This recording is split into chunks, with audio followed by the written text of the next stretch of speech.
هاجر فرعتي سمعني سمك مبلبل فرعتي سمعني عدي هاجر نساي سمعني سمك مبلبل فرعتي سمعني عدي هاجر سلام تعني هابلي كبرات بيت سبب دبيت ميديا كم تخاتلتي مدب كواخم نواخم نايز علت مدب كواخم نواخم لايف بروجرامنا إذنا قريبنا لنا لايف مدبنا كلهم أب محبراو ميديا تكتاتلنا لايف تكتاتلوكم تدخلوا حساباتكم كتصحفوا مغرتاتكم معراتاتكم حتى وين تحلي من عنا ختحاتو خم تدخلوا بزيقات أمي كتحساسبوا مو حسابات نتعلمكم جن بتعمي بسول زخون حساب زلوا تملكتون سلا زلوا أب chat box نتصحيفكم مو أب screen display دا جبرنا هزب خنببو هزب غير زغل حساب نحرقينه ناي جدا display سلنا جبره حتى ون نتعلم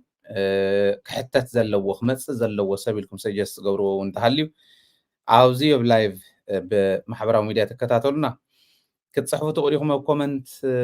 سيكشن دحريو ديسبلاي ناقبرنا زو السرد الصحافون دا وصلنا كنقصلينا بدرب التلفزيون تكتاتلنا أمل إيست أفريقيا فلايك عاب إثيوبيان عاب إرتران كمونة بتغراي كوينكم تكتاتلنا خاعة حساباتكم حطوتاتكم بتو تحت تغير زلو إيميل كمون بتليجرامن بواتسابن بسلكنا كتلقلنا خمت تخلو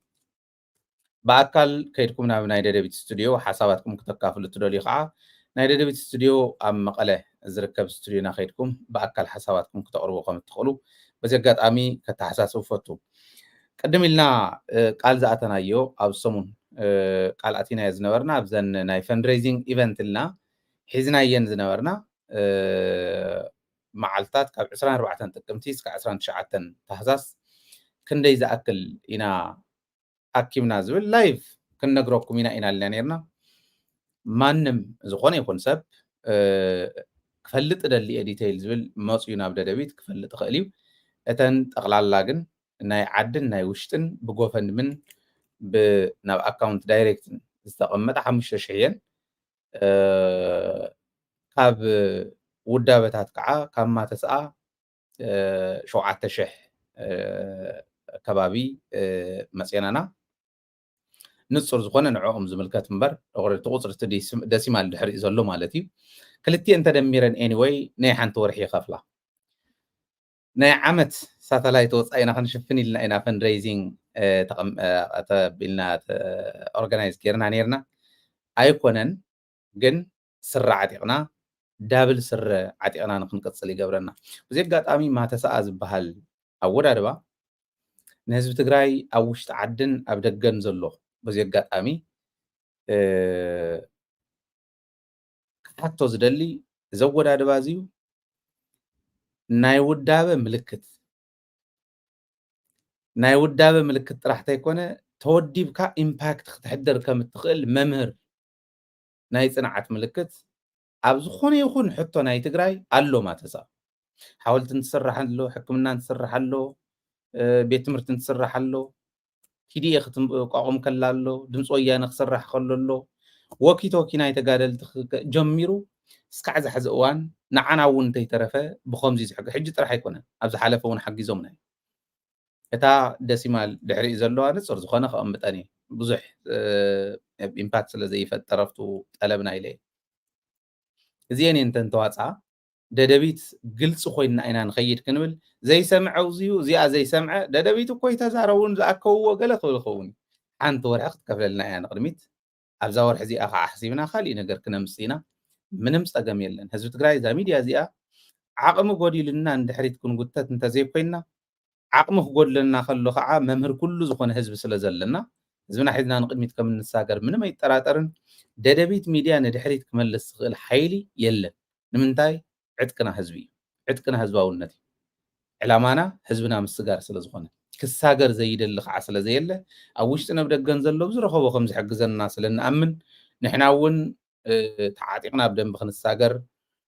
نقالس زلنا سلا زخنا نحريت مملاس يلن حجون انت خونه ددبيت نمحجاز عصو يكونن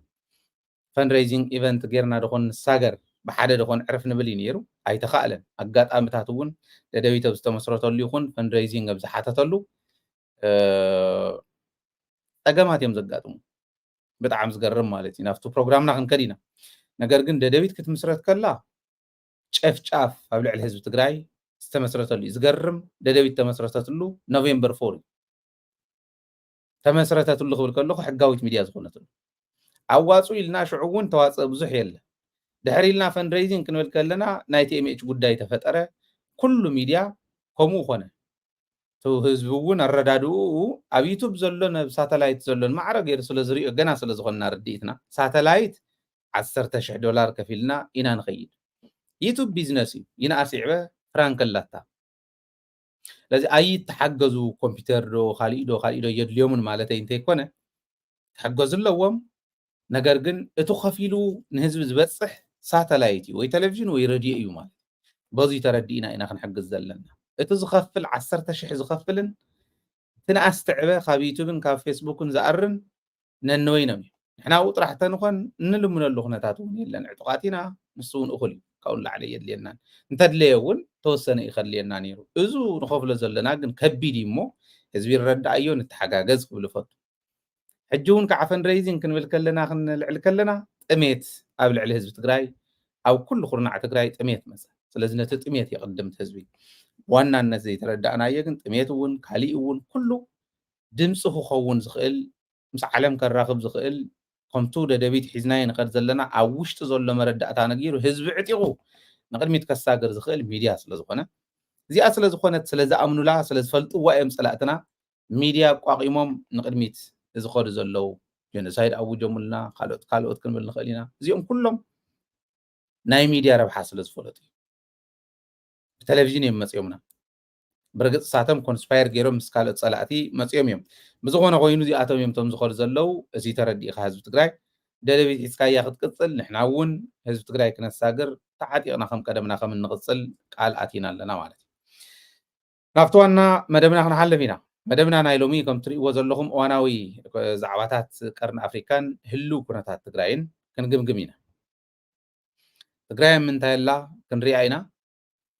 نتግራይ ዕንቅፋት ክኾንዋ ዝኽእሉ ከይትሳገር ክንሪኦም ኢና ዘለው ዕድላት እውን ክንርኢ ኢና ዓቕምና ብዝፈቐዶ ምሳኻትኩም ኣብዚ ላይቭ ምሳና ዝዘራረቡ ዘለው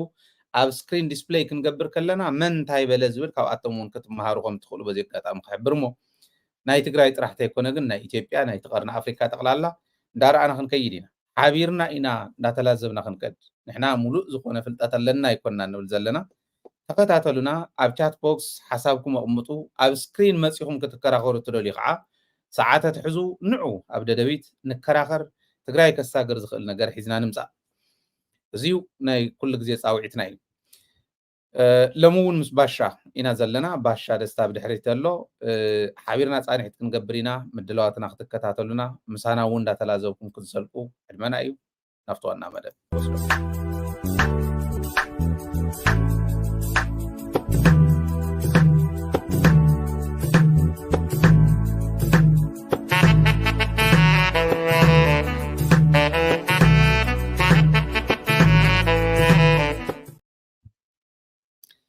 باشام قاعد حن مزاخ سلام دكتور هايله قاعد عنزنها كرم يغني لي مالون صبق مدب نيرنا بصحات سبات حساباتهم دكافلونا نيرم حساباتهم اب حساباتنا እንዳጠቃልልና ውን ንህዝቢ ንሕልፍ ነርና ብርግጽ ተጽሑፍ ውን ባዕሉ ህዝቢ ዘንብቦ ስለ ዝኾነ ንህዝቢ ብዝርዳእ ንኹሉ ኣማእኺሉ ኸይድ ብዝኽእል መንገዲ ንኽጽሕፉ በዚ ኣጋጣሚ ዘኻኽርሞ ናብ መደብና ክንኣቲና ሎሚ ንሪኦ ከምቱ ኣብ ርእሲ ኣብ ስክሪን ንሪኦ ዘለና ዋናው ዛዕባታት ቀርኒ ኣፍሪካን ህልው ኩነታት ትግራይን ኢና ክንርኢ ህልው ኩነታት ትግራይ ትማል እውን ዳህሲስና ኢና እንዳዳህሰስና እውን መፂና ኢና ነገር ግን ምስ ዘሎ ናይ ቀርኒ ኣፍሪካ ናይቲ ዞባ ትርምስ ክንብሎ ንኽእል ኢና ዝኒሄ ቅልውላው ኣተሓሒዝና ንትግራይ ዘለው ዕድላትን ዘለው ፈተናታትን ምርኣይ ግን ግዴታ ይኸውን ማለት እዩ እሞ ኣብዚ ኢና ክንርኢ ምናልባሽ ኣብ ማሕበራዊ ሚድያ እናተኸታተልካዮ ፀኒሕካ ክትኮን ትኽእል ኢኻ ደደቢት ሚድያ እውን ሎሚ ንግሆ ሕሊፍና ኢና በመሓርኛ እዩ ነይሩ እቱ ናይ ቀርኒ ኣፍሪካ ጉዳይ ብዝተወሰነ መልክዑ ንተኸታተልቲ መደብና እውን ኣብ ምንታይ ደረጃ እዩ ዘሎ ዝብል ክንዛረብ ከለና ክነቕርብ ከለና ምእንታን ክርድኦም እንታይ ኢና ንብል ዘለና ዝብል ተወሰነ ከቕርብ እየ ድሕሪኡ ናትካ ርድኢት እውን ከተቕምጠለይ ክደሊ እየ ካብኡ ተበጊስና እቲ ውዕል ፕሪቶርያ እውን ምናልባሽ ካብዚ ዝወሰኸ ዝቐነሰ ይቀዘፍ ኢሉ ዝተቐመጠ ውዕል ኣይኮነን መፅሓፍ ቅዱስ ኣይኮነን ናይ ንወስኸሉ ይንቕንሰሉ ንሱ ንስበኽ ዝበሃል ባዕሉ እውን ዘቕምጥ ስለ ዝኾነ ንሱ እውን ዲቴይል ክንሪኦ ኢና ድሕሪኡ ትግራይ እንታይ ትግበር ዝብል ንዓና ዘግድሰና ለይትን ቀትር ንፅዕረሉ ንሱ ስለ ዝኾነ ናብኡ ክንመፅእ ኢና ማለት እዩ መደብና በዚኡ ኢና ክንሰርዖ ኣብዚ ግን ኣብ መረዳእታታት እውን ካልኦት ሓደሽቲ ነገራት እውን ዳእተና ክንከይድ ኢና ማለት እዩ እንታይ ኢና ንብል ዘለና ቀርኒ ኣፍሪካ ክንብል ከለና ታዋና ሰንተር ኮይና ዘላ ሕዚ እዚኣ እያ ኣብ መንጎ ሶማሊላንድን ኣብ መንጎ ኢትዮጵያን ዝተፈረመ ውዕል ኣሎ እዚ ውዕል እዚዩ ኢትዮጵያ ባሕሪ ወደብ ክትጥቀም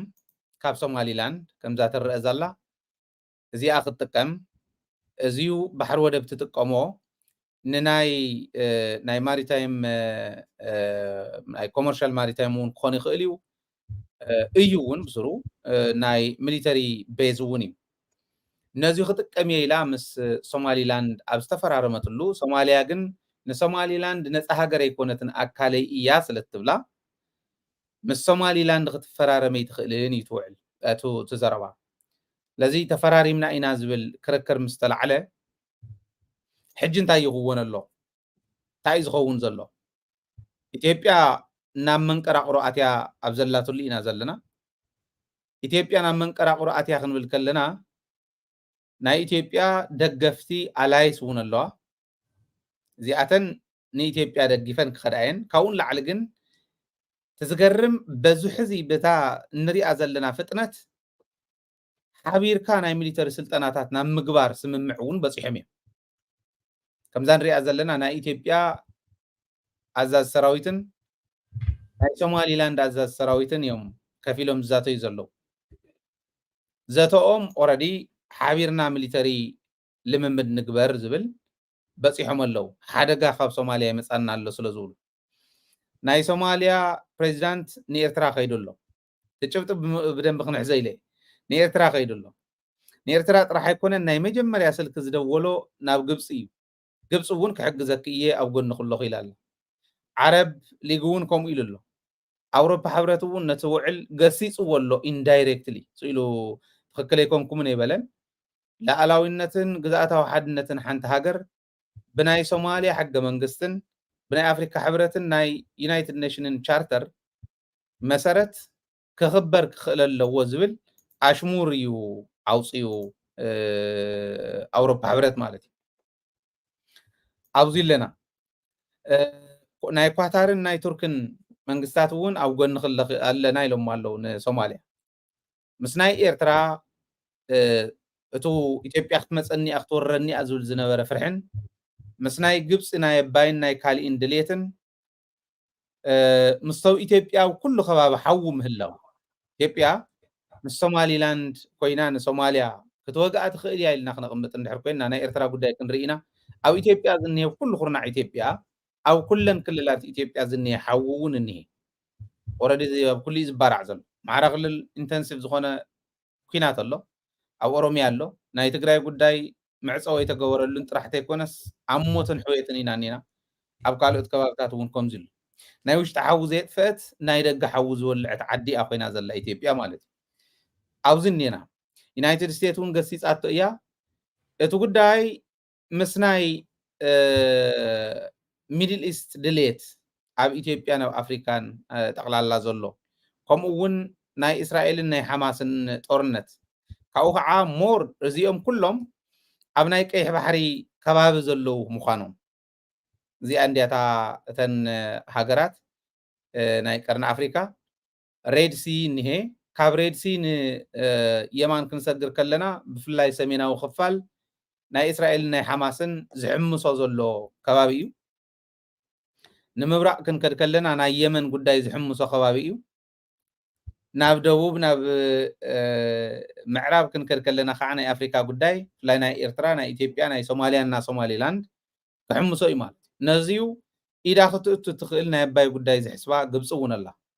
ኣብዙ ኣለና ማለት እቲ ናይ ቀርኒ አፍሪካ እዚ እኒሄ ተተርምስ ክንመፀ ኢና ዓሪና መን እንታይ ትብለላ እንታይ ከእዩ ፖለቲካዊ ትሕዝትኡ ዝብል ብደንብ ክነቕምጥ ክንምኩር ኢና ናይ ሱዳን ድሌት ናይ ካልኦት እውን ክነቕምጥ ክንምኩር ኢና ማለት እዩ እዚኣ እያ ዘላ እታ ምትሓሓዝ ሕዚ እዚ ቀጠናዊ ቅልውላው ዞባዊ ቅልውላው ኢልና ክነቕምጦ ንኽእል ቀዲሙ እውን ፕሪዲክት ተገበረ ከም ዝነበረ ተስታውሲኻ ባሻ መራሕቲ ትግራይ ብፍላይ ኣምባሳደር ስዩምን ስየ ብርሃን ተጋዳላይ ስየ ብርሃን ኣቕሚጦሞ እዮም ማንም ኮማር ትጥቀመሉ ማንም በዓል ድሌት መፂ ዝቕልደሉ ክኾን እዩ ትግራይ እንድሕር ተነኺኣ ስኢሉ ኣብዚ ከባቢ ዝተርፈ ኣይኮነን ኢሎም ዘቕመጥዎን እዮም እዚኣ ብዘይምግባሮም ናብዚኣ መፂኦም ኢልካ ደ ትሕዝ ሓደ ክተቕምጥ ኣነ እውን ሓሳበይ ድሕሪኻ ከቕምጥ እየ እታ መጀመርያ ትመዓት ዝነበረት ሪጅናል ኖሌጅ ግሎባል ዝኾነ ወርልድ ክላስ ሕልና ዘለዎም መራሕቲ ትግራይ ኣቕሚጦሞ ነይሮም እዮም መጀመርያ ንሳ ብዘይምስምዖም ዝገበርዎ እዩ ዶ ትብል ምናልባሽ ግን ኣብ ኣሒዝካ ክትከዳው እናሃለና እውን እንዳቐለድና ኣሎ ክንከይድ ዳንኤል ክብረት እዚኣ ኢሉሉ እዚኣ እንታይ እያ ኤርትራን ሶማልያን ተራኺቦም ኣለው ባሕሪ ወደብ ንኸይትረክብ ኢትዮጵያ እዮም ተራኺቦም ዘለው ጦርነት ከኸፍቱልና ዶ ይኾኑ ይብል እሞ እንድሕር ክኸፍቱ ኮይኖም ካብ ጁንታን ካብ ጃውሳን ይመሃሩ ይብል ባይዘዎ እዚ ሽም እዚዩ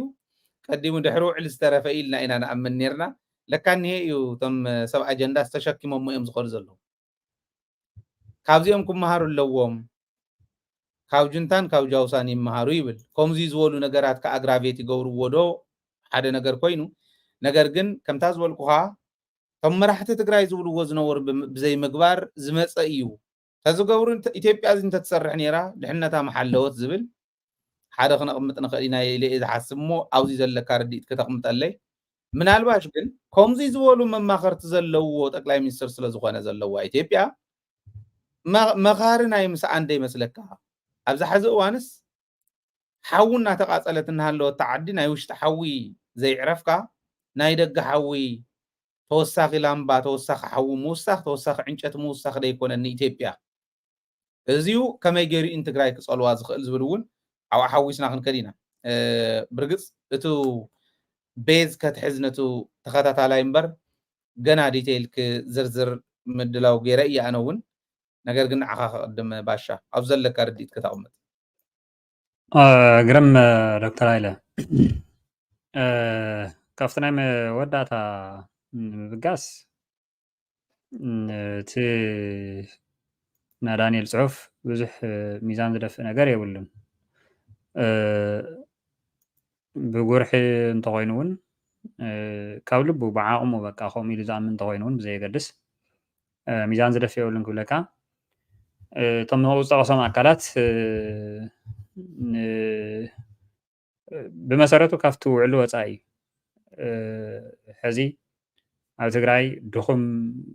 ለማስ መሪሕነት ስለ ዘለይ እምበር ጁንታ ኢሎም ክዛረቡ ብመሰረት ስምምዕ ፕሪቶርያ ትሕሰት ናይቲ ኣግሪመንት እዩ ትሕሰት ናይቲ ስምምዕ እዩ ምክንያቱ ክልቲኦም ኣካላት ተሓደ ነቲ ሓደ ነገር ዝፅሕትር ነገራት ከይጥቀሙ የተሓሳስብ እዩ ግን ኣብ ትግራይ ኣይኮነ እንደ ነዚ ክከታተል ድራር ዕለት ህዝቡ ከቕርብ ዘይከኣለ ዕዳ ዝኾነ መሪሕነት ስለ ዘለና ኣብዚ ሕዚ ሰዓት ከምዚ ዓይነት ነገራት ኣየርከበሎምን ሌክዠሪ እዩ በዚ ርሕቐት እዚ ከይድካ ውዕሊ ፕሪቶርያ ከመይ ይሕለ ኣሎ ገለ ብደንቢ ክነውግዐሉ እንዲና ድሓረ ኣብ ትግራይ ንሸቐጥ እዩ ውዕሊ ፕሪቶርያ ዝውጋዕ እምበር ንስራሕ ኣይኮነን ንግብሪ ኣይኮነን ስለዚ መጀመርያ ጥሕሰት እዩ ንውድብ ህወሓት ይኹን ንሰራዊት ትግራይ ከምኡ እውን ልዕሊኡ ንዝኾነ ብኣብዝሓ ናይ ትግራይ ኤሊት ጁንታ ኢልካ ክትገልፆ ብመሰረት ስምምዕ ፕሪቶርያ يحتت እዩ እዚኦ ፍትስምምዕ ዘሎ እዩ أنا دانيال ላዕለዎት ቀጥታውን ተዘዋዋርን ኣማኸርቲ ናይቲ ዓዲ መራሒ እዮም እዚ ከም ነጥቢ ሓዞ ብመሰረቱ ግን ከምዚ ጌርናዮም ዝብል ብሓቂ ትዝብሎ ዘሎ ንካልኦት ሰባት መፈራርሒ ክኾነ ይኽእል ምክንያቱ እዚ ኣብ ሰሙን ክውድኦ እየ ኢሉ ሕሩጭ ኮይኖም ዶ ተበቲኖም ዶ እንታይ ደኾን ዶ ሰሙን ኣይኣኸለንን ሕራይ ክልተ ሰሙን ሃውኒ ክልተ ወርሒ ግበሩለይ እናበለ ንማሕበረሰብ ዓለም ዘየለ ቃል እናኣተወ ኣብ ልዕሊ ህዝቢ ትግራይ ፖለቲካዊ ሓይሊ ፈልዩ ምውቃዕ ኣዊዎ ፖለቲካዊ ሓይሊ ጥራሕ ምግደፎ ነቲ ናይ መኸተ ናይ ሰራዊት ሓይሊ ንሰራዊት ፈልዩ ምውቃዕ ኣዊዎ ህዝቢ ከም ህዝቢ ብኣልማሚት ከጥፍእ ናይ ቦታኹን ናይ ተስፋ ምቁራፅ ስራሕትን ይሰሪሑ ጀኖሳይድ ፈፂሙ ኣብ ትግራይ ማለት እዩ በቲ ንሱ ዝብሎ ዘሎ ቋንቋ ጅንታ ይወሎ ወያነ ይወሎ ካሊእ ይወሎ ህወሓት ይወሎ ከምኡ ዝበሃል ሓይሊ ፈልዩ ንምውቃዕ ዘኽእል ብቕዓትን ዓቕምን እንተዝህልዎ ነይሩ ኣብ ትግራይ ጀኖሳይድ ኣይምኣወጀን ፈልዩ እዩ ነገራት ማኔጅ ክገብር ወይ ድማ ኣብ ትሕቲ ቁፅር ክኽእል ዝነበረ ማለት እዩ ስለዚ እዚ ቀልዲ እዩ እዚ ብምዋሉ ትፈርሕ ካሊእ ሃገር ወይ ዝኣምን ዲፕሎማሰኛ የለን እንተነኣሰ ልዕሊ ናይ ኢትዮጵያ እምበር ትሕቲ ናይ ኢትዮጵያ ርድኢት ወይ ፍልጠት ዘለዎ ዲፕሎማሰኛታት እውን ክህልዎ ይኽእሉን ካብ ኢትዮጵያ ወፃኢ ማለት እየ ስለዚ እዚ ሰኢሉ ምናልባት ንሕና እውን ብኡ ብቲ ዝወረደ ኣገላልፃ ብርኪ ርድኢትና ክትሕት ተደልዩ ሰኢሉ ናይ መንደር ፀወታ ክፃወት ደልዩ ዘይኮይኑ ኢትዮጵያስ ንሰራዊት ትግራይ ብዝቐፅዐቶ ልክዕ ንካልኦት ክትቀፅዕ ትኽእል እያ ኢሎም ይዛረቡ እንድሕር ሃልዮም ዋ በቃ ኣብዚ ብዙሕ ዛረብ ይክእልና ኣነ ክብለካስ ኣይጠቅምን ምንም ትርጉም የብሉን እቲ ካልኣይ ግን መንደኾንስ ምስ መንደኾኑ ኮይኖም ኣለው ምናምን ዝበሎ ግን ክሕልፎ ዝደለየ መልእኽቲ ሓደ ነገር ኣሎ መልእኽቲ እሱ እንታይ እዩ ናይ ደገ ምስ ፀላእ ኮይኖም ዶ ሕዚ ከም ፈታው እንታይ ኣብ ፍቅሪ ዲና እኒና ኮይና ፈታው እኮ ንፈታዊኡ እንጎረሮ ሓኒቑዎ የጥምዮን ፈታው እኮ ንፈታዊኡ ናይ ባዕዲ ወራሪ ሓይሊ ኣምፅኡ ኣይወሮን ከምዚ ገይራትና ኣብ ዘላ ሃገር እዚ ምሳና ፍቅሪ ኢና እኒና ኢሎም ሓሲቦም ድዮም ምሳና ዶ ይስለፉ ወይስ ምስ ፀላእቲ ዝብሉና ዘለዉ ንሳቶም ፈተውትና ድዮም መጀመርያ ኣብ ናይ ፈተውትና ቦታ ተቐሚጦም ድዮም ምስ ፀላእቲ ዶ ከምኡ እዩ ዝብል ከጠላት ጎን ይሰለፋሉ ወይስ ኢሉ እዩ ሕቶ ዝሓትት ስለዚ እዚኡ ንምንታይ እዩ ጥቀመሉ ዘሎ እንተይልካ ዝተለመደ ነገር ኣሎ ኢትዮጵያ ብስም ናይ ኢትዮጵያ ሓድነት ዝረጋገፅ ናይ ሓደ ኣካል ድሌት ኣሎ ብዙሕ ግዜ ዝተለመደ ማለት እዩ ስለዚ ብስም ምስ ፀላእቲ ምስላፍ ክሒዶምና ምስ ናይ ደገ ፀላእ ከምዚ ኮይኖም ገለመለ ዝብል ክለዓል ዝኽእል ቁሩብ ዝተረፈ ዘይተፀንቀቐ ስምዒት እንተሃለዎ ንምእላሽ እዩ ካል ኣይኮነን እዚ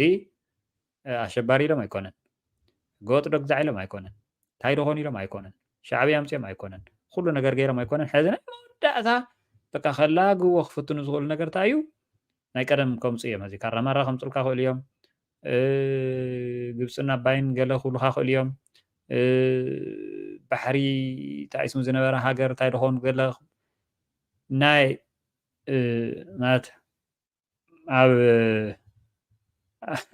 ኣብ ከምዚ ዓይነት ነገራት ኖስታልጂክ ኢፌክት ዘለዎ ፖለቲክስ ንምፍጣር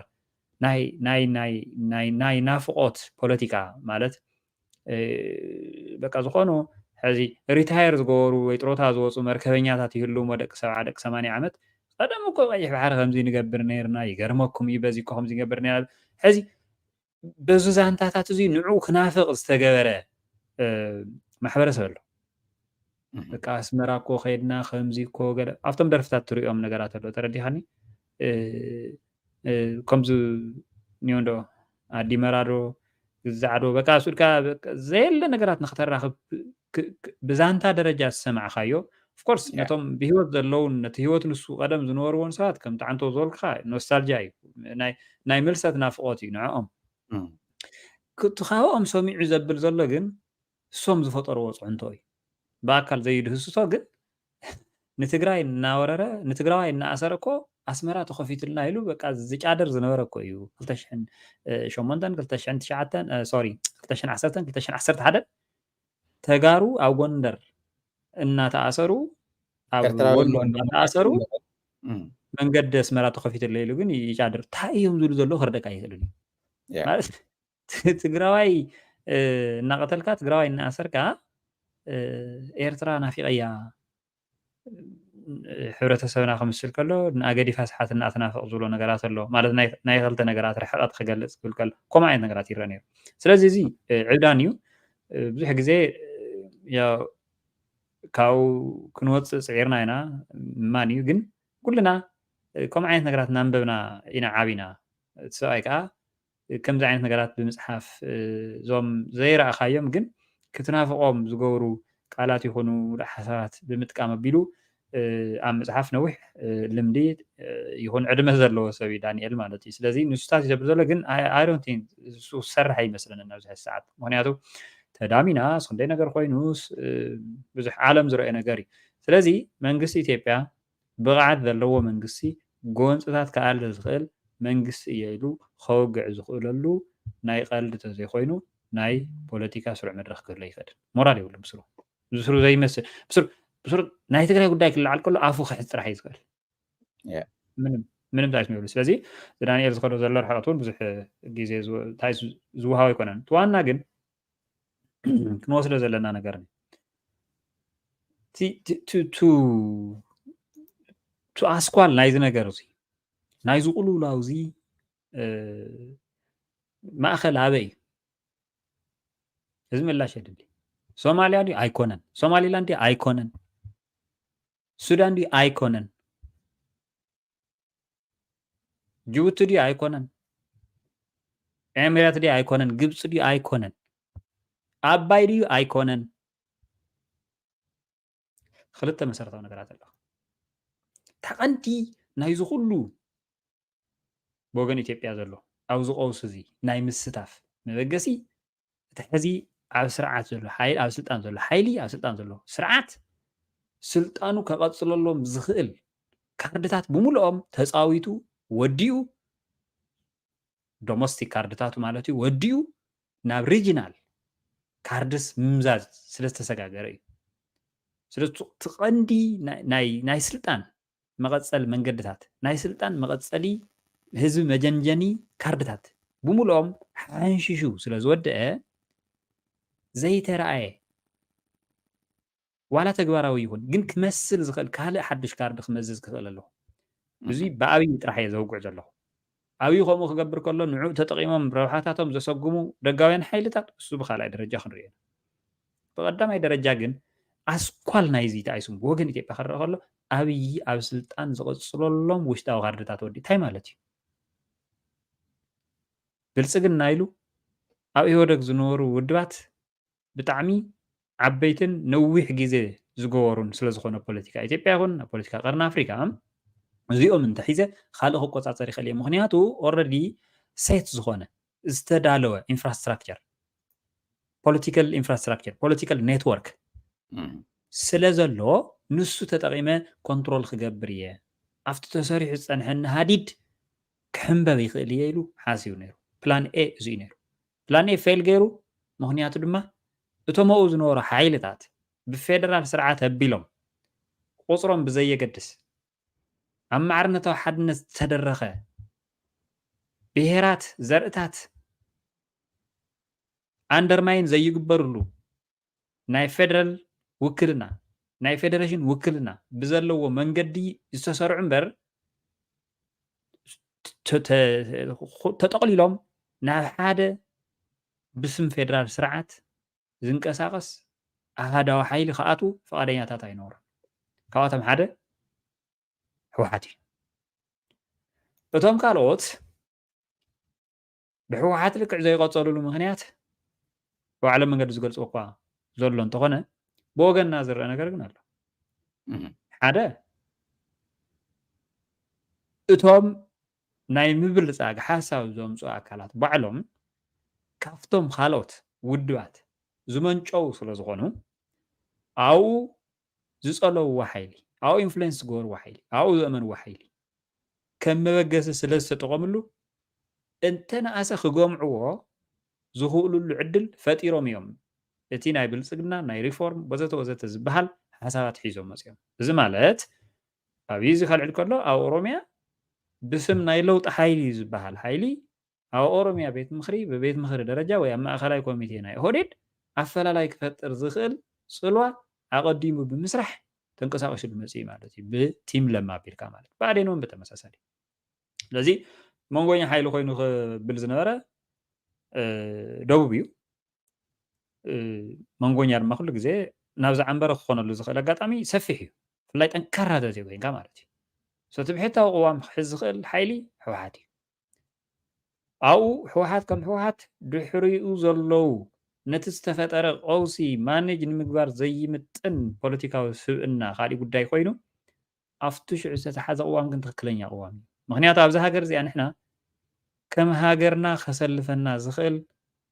ምስሊ ከሰልፈና ዝኽእል ቁፅሪ ከሰልፈና ዝኽእል ግዝፊ የብልና ከሰልፈና ዝኽእል ርትዓዊ ናይ ስርዓት ምምችቻው ወይ ድማ ብማዕረ ብቁፅርና ተሰሊሑ ክንውከለሉ ንኽእል ኣግባብ ጥራሕ እዩ ማለት ፌደሬሽን እቲ ናይ ፌደሬሽን ቃል ኪዳን ተኣማሚንካ ጥራሕ ኢኻ ኢትዮጵያ ክትቅፅል ትኽእል ርግፅ ኣብዚ ውልቀ እምነተይ ካልእ እዩ ተደጋጋሚ ገሊፆ እየ ኣነ ብሰላማዊ መንገዲ እየ ዝብለኩም ዘለኹ ብግልፂ ይቅርታ ብሰላማዊ መንገዲ ብዴሞክራሲ ብሰላማዊ ዝብል ሶሪ ትክክል ኣይኮነን ብዴሞክራሲያዊ መንገዲ እውን ኣብ ኢትዮጵያ ምቕፃል ኣይወፀናን እዚ ናይ ሎም ሓሳብ ኣይኮነን ትግራይ ኣብ ኩናት ስለ ዝኣተወ ዝመፅእ ሓሳብ ኣይኮነን ብተደጋጋሚ እየ ዝገልፅ ዴሞክራሲ ማለት በቃ ብልክዕ ቁፅርካ ትውከለሉ ስርዓት እዩ እስኻ ኣብ ናይ ማጆሪቲ መስርዕ ሻብዓይ ድኻ ሻድሻይ እናተሰራዕኻ ቀዳማይ ኮይንካ ኢትዮጵያ ክትመርሓ ኣይትኽእልን ድሕሪ ሕዚ ቅድሚ ሕዚ እውን ዝበርከትካዮ እቲ ዴሞክራሲ ንክመፅእ ሰላም ንክመፅእ ዘበርከትካዮ ቃል ሰብ ግምት ዘእተወ ልምዓታዊ ዴሞክራሲ ብፖሊሲ ብርኪ ከምኡውን ብኣይዲዮሎጂ ደረጃ ወያናይ ዴሞክራሲ ትኽተል ስለ ዝነበርካ እዩ ስለዚ ኣብ ቃልሲ ወያነ ወይ ድማ ኣብቲ ነቲ ለውጡ እዚ ዘምፀ ወያነ ዝነበረካ ተሳትፎ መሰረት ዝገበረ ስርዓት ተኺልካ ክትንቀሳቀስ ስለ ዝፈተንካን ኢትዮጵያ ስለ ዝመራሕካያን ኣይዲዮሎጂታት ክቀያየሩ ከለዉ ንኢትዮጵያ እናመራሕካያ ክትቅፅል ኢኻ ዝብል ሕጊ የለን መን ስለ ዝኾንካ ኣይከኣልን በየናይ ኣይዲዮሎጂ ስለዚ ማይኖሪቲ ኢኻ ኣብ ኢትዮጵያ ማይኖሪቲ ስለ ዝኾንካ ኣብ ኢትዮጵያ መዋፅኦኻ ከተስተኻኽል ከመይ ክገብሩ ክኽእል ኣለኒ ኢልካ ከተመቻች ዝግበካ እዚ ውልቀ ፀንሐ እምነተይ ግን ድሓን እዚ ከም ውልቀ ክገብሮ ዝኽእል ነገር ብዙሕ ትርጉም ዘይክህልዎ ይኽእል እዩ እቲ ዋና ግን ኣብቲ ሽዑ ዝተወሰደ ቅዋም ትክክለኛ ቅዋም እዩ ወይኑ ምክንያቱ ንወሓጥ ኢልካ ምስ ምዕማዕ ንሓዋሪ እዩ ኣብ ዝገበል ዝኾነ ፖለቲካ ኣቲኻ ብፍቓድካ ምስ ተወሓጥካ ክትወፀሉ ትኽእል ኩነታት የለን ምክንያቱ ኣብ ከብዲ ገበል ኣቲኻ ብዙሕ ኣካላትካ ከጨፈላለቕ ግድን እዩ ትንትፋስ እውን ፖለቲካዊ ትንፋስ ክሓልፍ እውን ግድን እዩ ማለት እዩ ስለዚ ኣብይ ኣሕመድ ፕላን ኤ ሕወሓት ብዝሓዞ ንፌደራሊዝም ይኹን ነቲ ፌደሬሽን ነቶም መንጎ ብሄራት ዘሎ ቃል ኪዳን ነቶም መንጎ ህዝብታት ዘሎ ቃል ኪዳን ዝፃባቕ ቅዋሚካ ሒዝካ ዘለካ ብዝብል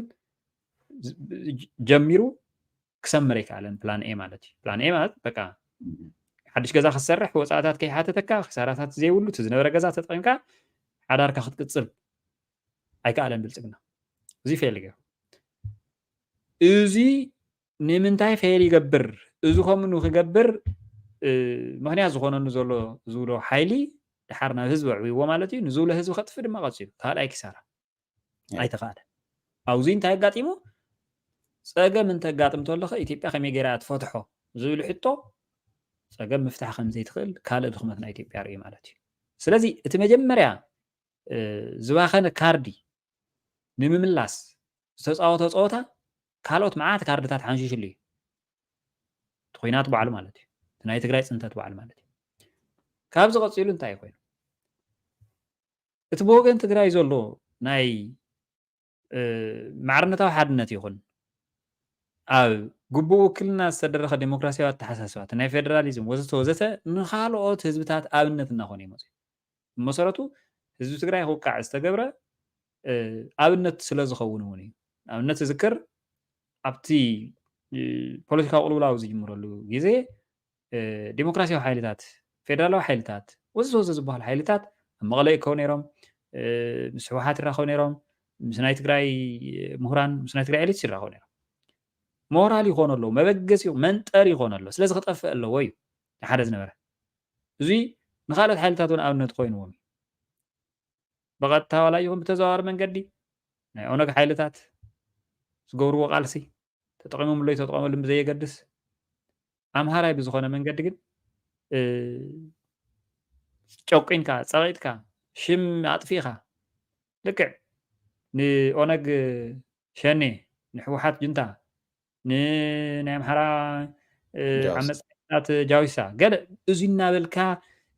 ዘሰናኸል ነገር ከምዘየለውን መርኣያ ኮይኑ ኣገልጊል እዩ ስለዚ እዚ እውን ባኺኑ ማለት ካብዚ ቀፂሉ ኣብቲ ውግእ እናተኻየደ እናሃሎ ብተደጋጋሚ ምስ ኦነግ ፈተናታት ነይሮም እዮም ናይ ምትዕራቕ ማለት እዩ ኣብኡ እውን ፌል ገይሩ ኣብ ክንዲ ናብ ስርዕ ፖለቲካ ንክመፁ ካብ ልቢ ተንኮል ዘይብሉ ሽርሒ ዘይብሉ ምክክር ዝገብር ዲስኢንቴግሬት ክገብሮም ዘይብልዑ ዘይስተዩ ክገብሮም ክፈላለዮም ቁማር ተፃዊቱ ማለት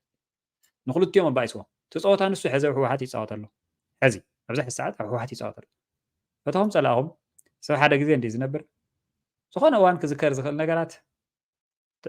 ምንም ገበን ይኾና ንሰርሕ ዘላኩ እንተተጋጊኻ በቃ ተጋጊኻ ምንም ሓደን ክልተን ይብሉን መዓት ፃዲቅ መዓት ጳጳስ ኣብ ዝጋገየላ ዓዲ ንሕና ተራ ውልቀ ሰባት ምንም ማለት ኣይኮነን ግን ዘውቅስ ነገራት ኣይ ከምዚ ደኮ ክዛረብ ነይሩ ንትማሊ ዝብሎ ነገር ክህልወና ይደለ ሕዚ ኣብ ሕወሓት ዘሎ ምንም ሓደን ክልተን ይብሉን ኣብ ኦነግ ዝተገበረ ብኣብይ ኣሕመድ ሕወሓት ናብ ክልተ ሰንጢቕካ ሰንሳቱ ኣባሊዕኻ ድሕሪኡ ምናልባት በትሪ ክማዘዝ እንተኮይኑ ወይ ናብ ዝኸፍአ ነገር ክኸይድ እንተኮይኑ ድማ ኣይ ዝዓዲ እኮ ሕጊ ኣለዋ ኢሉ ሓደ መፂኻ ጣልቃ ምእታው ክኸውን ይኽእል እዩ ካልኣይ ድማ ኣብ ናይ ሕጊ ጉዳይ ናይ ሕወሓት ላይሰንስ ከምቲ ሕጃ ከም ሆስቴጅ ሒዙ ዘሎ ሓይሊ ፅባሕ ንግሆ ንዳውድ ኢብሳን ንመን ቀጀላን ኣባይሱ ድሕሪኡ ብቤት ፍርድን ምርጫ ቦርድ ነቢሉ ኦነግ ንቀጀላ ዳውድ ኢብሳ ዓሪፍካ ተቐመጥ ዝበለሉ ርኢና ኢና ብተመሳሳሊ እዚ እውን ከምኡ እዩ በቃ መንደኾን ዝጓተት ዘለዎ ውሽጢ ሕወሓት ዘለዎ ሓይልታት ከምዚ ገይሩ ድሕሪኡ ናብ ቤት ፍርዲ ዶ ናብ ምርጫ ቦርድ ምኻድካ ይተርፍኒ ከምኡ ክግበር ተኣምር የብሉን ስለዚ እወ ብግልፂ ቋንቋ ኣብይ ኣሕመድ ኣብ ውሽጢ ሕወሓት እኒሄ እዩ ሕዚ ናው ኣብዚ ሕዚ ሰዓት ማለት እዩ ስለዚ ሓደ ዝባኸነ ካርዲ ብተወሳኺ ማለት እዩ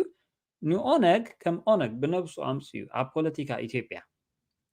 ናይ ባዕሉ ግደ ብዝወስድ ተወኪለ እየ ኣለኹ እየ ኮንሲደር ተገይረ እየ ኢሉ ናብ ሰላማዊ ቃልሲ ዝኣትወሉ ብረት ኣቐሚጡ ዝኣትወሉ ዕድል ኣባኺንዎ እዩ ንምንታይ እዚኦም ብትንትን ኣቢለ ካብ ፀውታ ወፃእ ክገብሮም እየ ኢሉ ስለ ዝተመክሐ ማለት እዩ ስለዚ ካርዲ እዚ እውን ተበሊዑ እዚ ካርዲ እዚ ምስ ተበልዐ ሽዑ ይተረድኦን ሕወሓት ክሰዓር እዩ ሕወሓት ብብረት እናሰዓርኩ ንኦነግ ድማ ብፖለቲካ ክብትኖ እየ ዝብል ስራሕ እዩ ዝሰርሕ ነይሩ ሽዑ ማለት እዩ ኩሉ ነገር ትኩረት ኣባና ተገይሩ ንሕና ንቕጥቀጥ ነርና ንኦነግ ግን በቃ ፍቃድ ክወኩም እየ ተረዳድኡ ተዘራርቡ እናበለ ኣብ ከተማ ብዓጀብ ተኽብዩ የንቀሳቀሶም ነይሩ ማለት እዩ ሕወሓት ኣይጠፍአን ሕወሓት ከይጠፍአ ምስ ተረፈ ድሕሪ ዝተወሰነ ግዜ እንታይ ኮይኑ ኣብ ኣዲስ ኣበባ ከተማ ናብ ክልተ ተሰንጢቆ ይብላዕ ኣይስተ ዝኾነ ፖለቲካዊ ሓይሊ ናይ ኦነግ ኣብ ትሕቲ ቁፅሪ ናብ ዝኸደ የብሉን ዕረፍቲ ተባሂሉ ዝዓርፍ እዩ ምንም ክትንፍስ ኣይከኣለን ዝወየነ ሓይሊ ግን እኒኦ ኣብ ከተማ ዘሎ ፖለቲካዊ ሓይሊ ኣይውክለንን ኢሉ መግለፂ ሂቡ ጣሻ ዝኣተወ ሓይሊ ናይ ኦነግ ንዑ ናብ መቕጥቃጥ እዩ ዝኣትዩ ናይ ከተማ ትሕዝኡ ነቲ ክቅጥቅጥ ኢሉ ኸይዱ ማለት እዩ ክቅጥቅጥ ኢሉ ኸይዱ ንኦነግ እውን ክቀጣቀጥ ምስ ናይ ትግራይ ሰራዊት እውን ክቀጣቀጥ ዘየዋፅእ ኮይኑ ስለ ዝረኸቦ እንታይ ገይሩ ናይ ትግራይ ኩናት ናብ ድርድር ኣምሪሑ ናይ ኦነግ ምቕጥቃጥ ድማ ቀፂሉ ማለት እዩ ብውዕሊ ፕሪቶርያ ሕዚ ንሕወሓት ኣሲሩ ሰይ ተኣሰረን ኣብይ ኣሕመድ ሕዚ ተደልዩ ጁንታ ይብል ተደልዩ ፀረ ሰላም ሃይሎች ይብል ተደልዩ ፅንፈኛ ይብሎም ተደልዩ ከም ድላይ እዩ ዝብሎም ንሕወሓት ግን ብስምምዕ ፕሪቶርያ تأثير استقمت ناي حدرا دورو غيرو عرتا سممع عرتا سلام عرتا سممع عرتا سلام مودغيم دونا خوينا مودغيم دخمو منافز نبره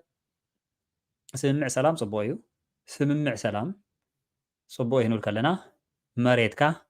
حزبخا صلات خوصيو زبلع ستن تهيوكا تخصو زي وليت انت حريركا سمع سلام صبوي انت زي خوينك انت طوميني ختول كلخا نالكا حنقوقا يموصي ناتو حالق قدم ودخلنا حماي قدم طمين زول قلعسي حنقوقا خيل عكاناتو هالو يفرارح نيرميم منم زي ناي دخلنا نوصيتي او تግራይ ጥራሕ ይሆነን ኣብ ኢትዮጵያ ኣፍሪካ ከምኡ ይግበር እዩ ዝኾነ ኣታስቀልካ ተዓውሰ ማለት ህዝቢ ትግራይ ከምኡ ዝበሃል ዘሎ እዚ ጠሚን እንተይሉ ኣታስቅ በልሑ ዋ ታሰላም ጸላት ባይውፁ ከምዚ ዋኣታ ታ ፕሪቶሪያ መለሱን ኣባና መረብ ዋኣታ ከምዚያ ዝበሃል ዘሎ ህዝቢ ትግራይ ስለዚ ሰላም ከም መፈራርሒ ንትግራይ ኣቐሚጡ ኣብይ ኣሕመድ ናብቲ ኸደ ይብላን ውዕል ፕሪቶሪያ ኣሲረያ ኣሎ ኺሉ ድርድር ፈቐዶ ታንዛንያ እናኸደ ምስ ኦነግ ይጀሚር ማለት እዩ ንሕና ናው ንኸደ ይብላን እያ ንሕና ትሕዛት ኢና ቁሪ ናበይ ነቒልካ ናብ ክዱናት ዋ ቶም ዕሩቃት ከሶም ዳኣ ትሕዛት ከም ዝበሎ ማለት እዩ ንሕና ትሕዛት ኢና ናው ንኸደ ይብላን ብኣብይ ኣሕመድ ዘይተተሓዙ ካልኦት ኣካላት የምንዑ ማለት እዩ ናይ ኦነግ ድርድር ናይ ታንዛንያ ጉዳይ እውን ፌል ገይሩ ካሊእ ካርዲ ተሓንሽሹ ማለት እዩ ኣብዚ መንጎ እዚ ብመሰረት ውዕሊ ፕሪቶሪያ ዝፈረሞ ናይ ምዕራብ ትግራይ ጉዳይ ናይ ተመዛበልቲ ምምላስ ጉዳይ በቲ ስምምዕ መሰረት ካብ ስምምዕ ወፃእ ድማ ንሕና እናሓቶ ናይ ተሓታትነት ጉዳይ ካብ ሓሊፉ እውን ብዙሕ ነገራት ነልዕሎም ዛዕባታት ኣብ ግምት ብምእታው ዝኮረየ ሓይሊ እኒኦ መን እዩ እዚ እቲ ናይ ኣምሓራ ተስፋሕፋሒ ወራሪ ሓይሊ ማለት እዩ ካሊእ ዝኮረየ ሓይሊ እኒኦ መን እዩ እዚ ኢሳያስ ተኸሊፍና ክንውድኦም እዩ ነይሩና ናይ ምንታይ ውዕሎም ፅኹም ጠጠው ኣቢልኩሞ ኣቲናዮም እኮ ነይርና እንታይ ደቐሪቦም ነይሩ እዩ ተወደአ ነገር ኮ ይካበላሽኻልና ፕሮጀክት ይካበላሽኻለይ ዝብል ከዓ ኢሳያስ እኒኦ እዚታት ዝፈጠሮ ኢሳያስ ደቂሶ ይሓድርን ኢሳያስ ንሰላሙ ውፅኢት ዘለዋ ዕግርግር እንድሕር ሃልያ ኩሉ ግዜ ክልኩስ ኣለዎ በዚ መሰረት ከምቲ ንሪኦ ዘለና ገሊኡ ብናይ ባዕሎም ገሊኡ ድማ ብናይ ኢሳያስ ጎስጓስነት ኣምሓራ ተፈጠረ ነገር እኒኦ ሓድሽ ቅልውላው ኣምሓራ ዘሎ ቅልውላው ንምፍታሕ ብዙሓት ርሕቐታት ከይዱ እዩ ኣይተኻእለን እቲ ዋና መፍትሒ ገይሩ ዝወሰደ በትሪ ክንድትናህና ማግኒቱድ የብሉን ክንድትናህና ፀዓቐ የብሉን ግን በትሪ ተኸቲሉ ድሮን እዩ ኣየር እዩ ካልኦት ነገራት እዩ ተኸቲሉ ኣይኮነን ኦልሬዲ ባክፋየር እናገበረ ህዝባዊ ተሳትፎ ክወልድ ዝኽእል ምንቅስቃስ ድሕሪ ተፈጢሩ ኩሉ ግዜ ፈተኻ ፀላእኻ ከረጋግዑ ዝኽእሉ ካብ ሓዊ ነፃ ዝኾኑ መፍትሕታት ኢኻ ንቅድሚት ከተምፅእ ዘለካ ናብ ሓዊ እንተኣቲኻ ኩሉ ሓዊ እናልዕሊ ክፅሕትር ግድን ስለ ዝኾነ ዓንቶም መእተዊ ኢኻ ዝበልካዮ ነብሲ ይምሓር ጅግና ተጋዳላይ ኣምባሳደር ሲመስፍን ይኹን ተጋዳላይ ስያ ብርሃ ይኹን ዝብልዎ ዝነበሩ ዝበልካዮ ሓዊ እንድሕር ተላዒሉ ማይ ዘለዎ ቦታ ናብ መላሽ ተዘይኸይድካ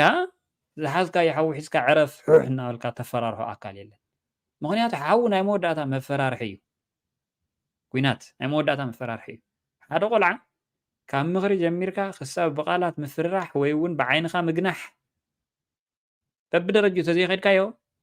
ኣልዕልካ እታ ናይ መወዳእታ በትኳሕ ተቢልካ ካብኣ እንድሓርታይ ከይትመፅእ እያ ዝብል በቃ ሬዚስታንስ ዲቨሎፕ ዝገብር ናውኣት እዩ ስለዚ ኣብ ኣምሓራ ዝነበረ ናይ ሕዚ ስም ቀይሮም ልክዕ ከምቲ ንኦነግ ስም ዝቀየርሉ ልክዕ ከምቲ ንሕወሓት ስም ዝቀየርሉ ስም ቀይሮም ጃዊሳዶ ዳጉሻዶ ዝብልዎ ዘለዎ ሓይሊ ብኡ ጠጠው ከብሎ ይከኣሉ ልክዕ ከምቲ ንሕና ዝተባሃሎ 24 ሰዓት 72 ሰዓት እንታይ ደኾን ግዛዕ ምዛዕ ዓንጭ ሓለፈት ድምቲ ዓንቀፈት ገለና ተባሃለ ስኢልካ ቃ ንህዝቢ ኢትዮጵያ ዝንገሮ ዝነበረ መዓት ነገራት ኣብ ዓዲ ኣምሓራ እውን ሕዚ ይንገር እዩ ሓደ ሰሙን ተዋሂብኩም ክልተ ሰሙን ተዋሂብኩም ብና ሓደ ሰሙን ክልተ ሰሙን ይብለው ሓደ ሰሙን ክልተ ሰሙን ክልተ ኣሎ ሓደ ዝነበረ ክልተ ከተማና ተቆፃፀሪ ይኸይደሉ ተሓይል ንሱ ማለት እዩ እዚ እውን ተሓንሽሹ እዩ እዚ እውን ተሓንሽሹ እንታይ ዳ ተረፈ ኢሳያስ ዝበሃል ሓይሊ ወይ ተላፊኑ ብርግፀኝነት ናሃቱ ሚኒመም ስታተስ ማለት እዩ ወይ ተላፊኑ ብርግፀኝነት ናሃቱ ስልጣን ውሕስቱ ኮይና ከይትነኽአኒ ተነኺኻኒ ፀገም ክፍጠር እዩ ስለዚ ከይትተነኻኽአና ሓንቲ ጤል ንክልተ ንብላዕ ከይትተነኻኽአና ሓደ ህዝቢ ንክልተ ንጨፍጭፍ ኣብ ዝብል ፕሮጀክት ተዘይተስማዕሚዕኻ تا ሚኒመም ማለት እዩ ካብኡ ወፃእ ዘሎ በቃ ንሱ ዝበላ ክትከውን ክትክእል ኣለዋ ማለት እዩ ስለዚ ኢትዮጵያ ትበሃል ዓዲ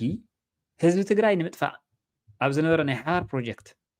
ክሳዕ መወዳእታ እንተዘይዘሊቓ ምስ ኢሳያስ ቀፂሉ ክህሉ ዝኽእል ዕፃ ዝዓድንሳ ከመይ ጌርካ ኣፍሪስካ ናሃታ ሰብሴት ዝኾነ ናሃታ ንኡስ ክፋል ዝኾነ ብንእሽተይ ክገላገላ ኢለ ዘቕረቡ ኩላ መማረፂ ህዝቢ ትግራይ ብምጥፋእ ማለት እዩ ህዝቢ ትግራይ ኣጥፍኤ ስኽዲ ሓኒ ዝበልክዋ ኣይጥፍእን ካብ በለት ንባዕላ ክትጠፍእ እያ ዝብል ፕሮጀክት ሒዙ በቲ ካልእ ገፅ ድማ ካብ ሰራዊት ትግራይ ይኹን ካብ ዝኾነ ይኹን ኣብ ዞባ እዚ ክለዓል ዝኽእል ብፍላይ ከዓ ምስ ምዕራባውያን ፅቡቅ ርክብ ስለ ዘይብሉ ኢሳያስ ቀጥታ ይኹን ብተዘዋዋሪ ብናይ ምዕራባውያን ፅዕንቶ እውን ሓዊሱ ባዕሉ ነቲ ናይ ሰላም ስምምዕ እውን ናይ ምዕራባውያን ፅዕንቶ ኢሉ ስለ ዝሓስብ ብዲፕሎማሲ ይኹን ብኩናት ንዑ ዝፀልዎ ነገር ከይመፀ ቀዲሙ ውሒድ ከይመፀ መንገዲ ውሒድ ክፀርግ ስለ ዘለዎ ዋላ ናይ ኣምሓራ ዕግርግር እንተዝረጋጋዕ እውን ካልእ ዕግርግር ክፍጠረሉ ዝኽእል መንገዲ ካብ ምፍጣር ንድሕሪት ኣይበለን ኢሳያስ ማለት እዩ ስለዚ ኣብይ እንታይ ክገብር ኣለኹ ብፋኖ ይኹን ብኢሳያስ ይኹን ብኦነግ ይኹን ሕዚ እውን እታ ስልጣን ኣብ ፈተና እያ ክትቅፅል እንተኮይና ንፋኖ ጃዊሳ ኢልና ንዕኑ ቃዓየ ኢሉ ፃውዒት ተቕሪቡ ክንዲ እቲ ዝደልዮ ተሳታፊ ሓይሊ ኣይረኸበን ኣይተሳኽዐን ንህወሓት ብዓብዩ ንህዝቢ ትግራይ ጁንታ ብዝብል ጠማማ ዛፍዶ ግዛዕ ምዝዛዕዶ ብዝብል የጥቀንጅብዶ ብዝብል ንዕኑ ቃዓየ ኢሉ ልዕሊ ዓቐን ዝሕግዞ ይሰኣነን ብሓቂ ግን ብፅንዓት ህዝቢ ትግራይ ብቃልሲ ህዝቢ ትግራይ ኣይተሳኽዐን ንኦነግ ሸኔልካ ንምጥፋእ ተፈቲኑ ኣብቲ ፖለቲካ ዲስኢንቴግሬት ገይርዎም ግን ንሳቶም እውን ብኡ ልክዕ ነቂሖም እቲ ፖለቲካ ንዓና ይውክለናን ኢሎም በረኻት እዮም ኣይቶም ናይ ከተማ ስዕሪፈ ነይረቶም በረኸኛታት እንታይ ክገብሮም ኢሉ ተሓሲቶ ጎስዩ ታንዛንያ ከይዱ ልክዕ ከምቲ ንሕና ደቡብ ኣፍሪካ ዝኸደ ሞኪርዎም ኣይተሳኽዐን ስለዚ ሕዝታ ክገብር ኣለዎ ሕዚ ናይ ህወሓት ኣጀንዳ ናይ ፋኖ ኣጀንዳ ናይ ኦነግ ኣጀንዳ ኩለን ካርድታት ተሓምሽሸን እየን ናይ ኣባይ ካርዲ ተሓምሽሽ እዩ ናይ ሜቴክ ካርዲ ተሓምሽሽ እዩ ናይ ሙስና ናይ ኮራፕሽን ካርዲ ተሓምሽሽ እዩ ኣብ ኢትዮጵያ ብዛዕባ ኮራፕሽን ክተውግዕ ሕንቃቐ እዩ ዝኸውን ምክንያቱ ሰባት በብመዓልቲ እዮም ዝመቱ ብዛዕባ ገንዘብ ክተውግዕ ትኽእል ህዝቢ ኢትዮጵያ ኩሉ ሌባ እታ ክትረክስ ዝግባእ እኮ ሰባት ሓደ ስለ ዝተወለዱ ካልኣይ ስለ ዝነብሩ ሳልሳይ ስለ ዝሰርሑ ራብዓይ ስለ ዝወልዱ ስለ ዝዋለዱ ሓምሻይ ግብሪ ስለ ዝኸፍሉ ሻድሻይ ሻብዓይ ሻምናይ እናበልካ ብዙሕ ነገር ኣምፂኻ ብነፃ ክረኽብዋ ዝግባእ እኮ ዜግነት እኮ እያ ኣብ ኢትዮጵያ እኮ ፓስፖርት 500,000 400,000 ኮ ዝሸየጥ ዘሎ ኢሚግሬሽን እኮ 400,000 500,000 ፓስፖርት ዝሸየጥ ዘሎ እዚ መንግስቲ እዚ ብዛዕባ ኮራፕሽን ከመይ ገይሩ ከውግዕ ክደሲ የለን ስለዚ መረከብ ሰሪቆም ሜቴክ ከምዚ ገይሮም ሃገር በዝቢዞም ግዛዕ ምሳዕ ኢሉ እሞ ከዓ ንሱ 27 ዓመት ሙሉእ ኣብ ትካላት ሃገራዊ ድሕንነት መረዳእታ ንኦነግ ይኹን ንሻዕብያ እናሸጠ ከም ዘይነበረ ካሕዳም ትሪዝን ዝፈፀመ ሰብ ብግልፂ ኣደባባይ ወፂኡ ክዛረብ ዘይሓፍር እሱ ኣብ ዘይተሓተተሉ ኢማጂን ናሽናል ትሪዝን ልዕሊ ኩሎም ገበናት ዝለዓለ ገበን እዩ ኣብ ዓለም ፖለቲካ ኣብ ኣሜሪካ ከይድ ኣብ ኣውሮፓ ከይድ ኣብ ዓዲ ዓረብ ከይድ ዝለዓለ ገበን ሃገራዊ ክሕደት እዩ ሃገራዊ ክሕደት ዝፈፀመ ሰብ ንጉስ ኮይኑ ክኽበር ብመሰረት ጥንቁልና 70 ዓመት ኣዲኡ ዛንታ እናነገረ ክነግስ ከሎ ብኮራፕሽን ብግዛዕ ዝብል ፀወታ ምፅኡ እዚ ፀወታ እዚ ኣብ ትግራይ ኣብዪ ኣሕመድ ኣብ ኦነግ ዝገበሮ ይገብሮ ኣለኹ ብለካ ከለኹ ናይ ትግራይ ፖለቲካ ንሪኢኻ ተዘይተኸታቲልካ ሓፂነ መፂን ወሎ ጨዌ በርበረ ወሎ ስሚንቶ ግዛዕ ምዛዕ ወሎ እዚኦም ኩሎም 2010 ዓመተ ምህረት ዝነበሩ ናይ ሜቴክ ናይ ኣባይ ተርባይን ሓፃዊን ግዛዕ ምስራቅ ምናምን ናውዝብሉ እዩ ዝኸይድ the same narrative ክርዳእ ዝኽእል ትዕዝብትታት ከትርፍ ክዓቁር ዝኽእል ኤሊት እዩ ዘይተፈጠረ ኮይኑ እምበር ዋላ ሓደ ሓድሽ ነገር ኣየተኣታተወኒ ኣብይ ኣሕመድ እዙይ ብርግፀኝነት ብከምዚ ዓይነት ድሪቭን ዝኾነ ነገር እዩ ኣብዚ ዘለና እዋን ብተደጋጋሚ ንገልፅ ነርና ኢና ሌባ ይተሓዝ ምንም ሕቶ የብሉን ካሊእ ይተሓዝ ምንም ሕቶ የብሉን ነገር ግን ሌባ ናብ ፖለቲ ሌባ መሓሲ ኣብ ስሩዕ ናይ ሕጊ ምኽባር መደብካ ዕለታዊ ምንቅስቃሳትካ ናይ ህዝቢ ረብሓታት ናይ ህዝቢ ሴኩሪቲ ናይ ህዝቢ ህላዊ ኣብ ተውሕሰሉ ናይ ሰላም ናይ ዓዲ ሰላም ኣብ ትሕልወሉ ኸይዲ ተረጋግጾ እምበር ፖለቲካዊ ንሕንሕ ክፍጠር ከሎ ትመዞ ካርድ ኣይኮነን ናይ ኮራፕሽን ወሎ ናይ ግዛዕወሎ ናይ ግዛዕወሎ the same shit እዩ ከምኡ እዩ ተገይሩ ኣብቲ ግዜያዊ ምሕዳር ኣብ ትግራይ መፂኻ 2010 ከምኡ እዩ ተገይሩ ማለት ተፃወቲ ካብ ሜዳ ፀወታ ከይተጀመረ ዲስኳሊፋይ ትገብረሉ ነጥብታት ናብ ምእላሽ ተኸይዱ ርካሽ ፖለቲካ ማለት እዩ ህዝቢ በቲንካ መርድእ ክትረድኦ እኳስ ናብ ገዙ ከይመለስካ ማለት እዩ ተጋደለ ወዲ እኮ ነቲ ተመዛበለ ህዝቢ ናብ መረበቱ ክምለስ እዩ ተጋዲሉ ወዶ ይተመለሰን ህዝቢ ይተመለሰን ኣብ ኬንዳ ህዝቢ ትግራይ መርድእ ክትነግሮ እኮ ዘሕፍር እኮ እዩ ሞት ዘምን እኮ እዩ ከም መራሒ ማለት እዩ ብትክክል እንድሕር ዳ ክንሓስብ ኮይና ማለት ስለዚ እዙይ እውን ብኮራፕሽን ብኩሉ ዝነበሩ ታይስምታት ተሓንሽሾም ስለ ዘለዉ ኣብ መወዳእታ ዝነበረት ናይ ኣባይ እያ ኣባይ እውን ካብ ኣጀማምራ ኣበላሽዋ ወረዲ ኣባይ ኣብ ኮነ 7 ዓመት 10 ዓመት ይውዳእን ኢሉ ንህዝቢ ኢትዮጵያ ተወሊዑ ኢሉ ኣርዲዎም እንደገና ከዓ ተመሊሱ መፅኡ ኣይ ኣባይ እኒሀ እዩ ሕዚ ደልይዎ እውን ፀሊእዎ እውን እቲ ናይ ኣባይ ምልዓል ማለት እዩ ንምንታይ ፀሊእዎ ኣባይ መን ይጀሚርዎ ኣባይ በዓል መን ይሰርሕዎ ነይሮም ኣብ ናይ ኣባይ ምንቅስቃስ መን ነይሩ ወዘተ ወዘተ በቃ መለስ ኢኻ ክትብል ህዝቢ ትግራይ ኢኻ ክትብል ኢንጂነር ስመኛው ኢኻ ክትብል ኣብኡ ዝነበሩ እቲ ናይ ቦንድ መሸጣ ሊስት ተዝረአኮ ምስኪን ትግራዋይ እኮ እዩ ተከዘ ዘየልምዐ ወርዕ ዘየልምዐ ትግራዋይ እኮ እዩ ኣባይ ክግደወሉ ዝኩሉ ቦንድታት ኣውፅኡ ይፈልጥ እዩ እቲ ሌጋሲ ናይ መን ምዃኑ ይፈልጥ ስለዚ ሌጋሲ ናይ መሳስ ስራሕቲ ክሰርሕ ስለ ዝነበሮ ኣነስ ኣብ ጉዳይ ኣባይ ልዕሊ መለስ ክደምቕ ኣይክእልን እዩ ስለ ዝሓስብ ብሱር ናብ ስልጣን ክመፅእ ከለዉ ናይ መለስ ፎቶታት ካብ ጎደናታት ምልዓል ዝጀመረ ብጣዕሚ ብንእሽተይ ነገራት ሲሊ ብዝኾኑ ነገራት ዝሓርቕ ሰብ ስለ ዝነበረ ናይ ኣባይ ጉዳይ ብሕማቕ ጀሚርዎ ብሕማቕ ስለ ዝጀመሮ ክዕረ ኣይከኣለን ተበላሽዩ ማለት እዩ ድሓር ሕድሕደን ዝወለድኦ ነገራት ንርአ ሕድሕደን እዘን ዝባኸና ካርድታት እዚአን ክባኽና ከለዋ ካሊእ ሪዘርቭ ዝነበረ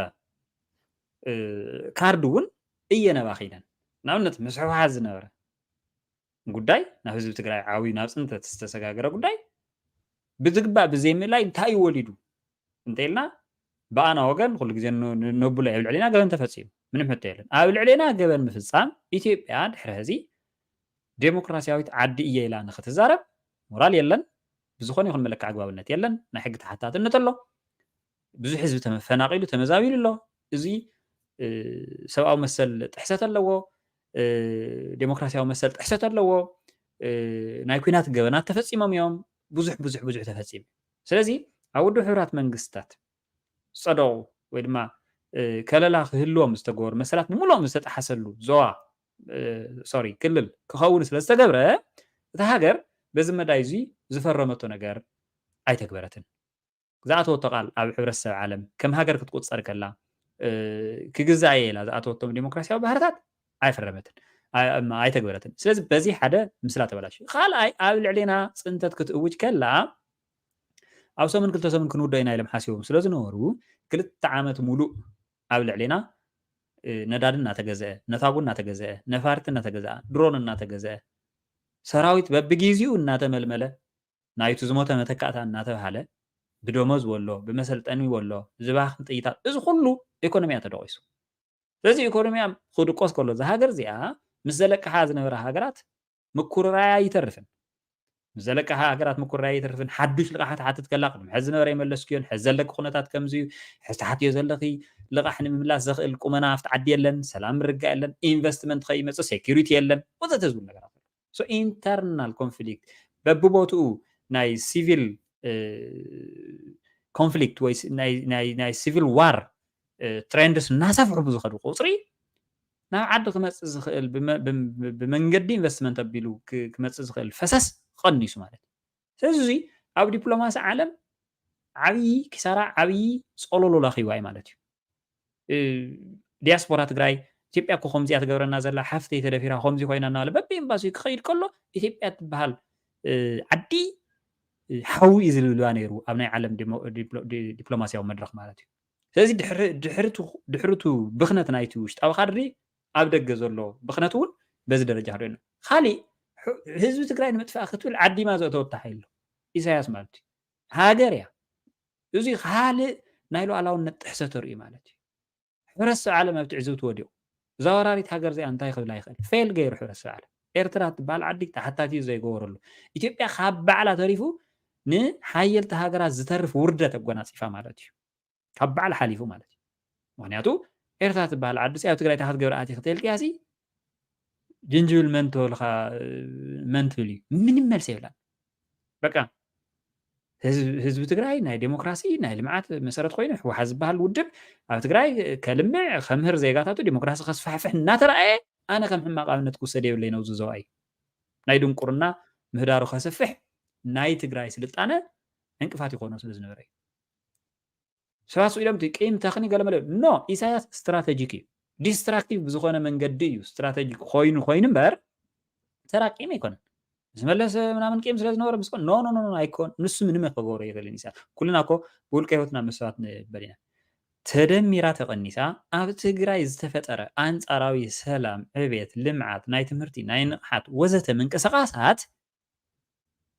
17 ዓመት ተቃሊሶም ከምዚ ክኾኑ ከለዉ 30 ዓመት ተቃሊሱ ናፅነት ኣምፅኡ ብስም ናፅነት ባርያ ዝኾነ ወለዶ ንክፍጠር ምክንያት ኮይኑ እናተባሃለ ይውቀስ ስለ ዘሎ ከም ኣርኣያ ክጥቀስ ዝኽእል ከም ሪፈረንስ ክውሰድ ዝኽእል ኣቕናኢ ዝኾነ ምዕባለ ከም ጎረቤት ኮይኑ ክቕፅል ስለ ዘይብሉ ዋናነት እዚ። ስለዚ ብምንካይ ምምዕርራይ ዝብል ስትራቴጂ ተኸቲሉ ኢሳያስ ኣብ ኣስመራ ንምንታይ ቦላሶ ዘይተሰርሐ ንዝብል ሕቶ ኣብ መቐለ ዘሎ ብምፍራስ ኣብ መቐለ ስታይዶ እኒሄ እዩ ዝብል መልሲ መሃብ እዩ መሪፁ። ኣብ ኣስመራ ኣብ ኤርትራ እኮ ድኽነት ኣሎ እዩ ክበሃል ከሎ ኣብ ትግራይ ስኮም እንዲ እኒሆ ዝብል መልሲ ንምሃብ እዩ መሪፁ። ስለዚ ከምቲ ዓንቶ ዘልኮ ብምንካይ ምምዕርራይ ዝብል ስትራቴጂ ሓሳድ ፖለቲካ ብብርኪ ሃገር ከስርፅ ኣብ ዝገብሮ ዘሎ ከይዲ እምበር ናይ ውልቀ ሰብ ቂም ኣይኮነን። ስለዚ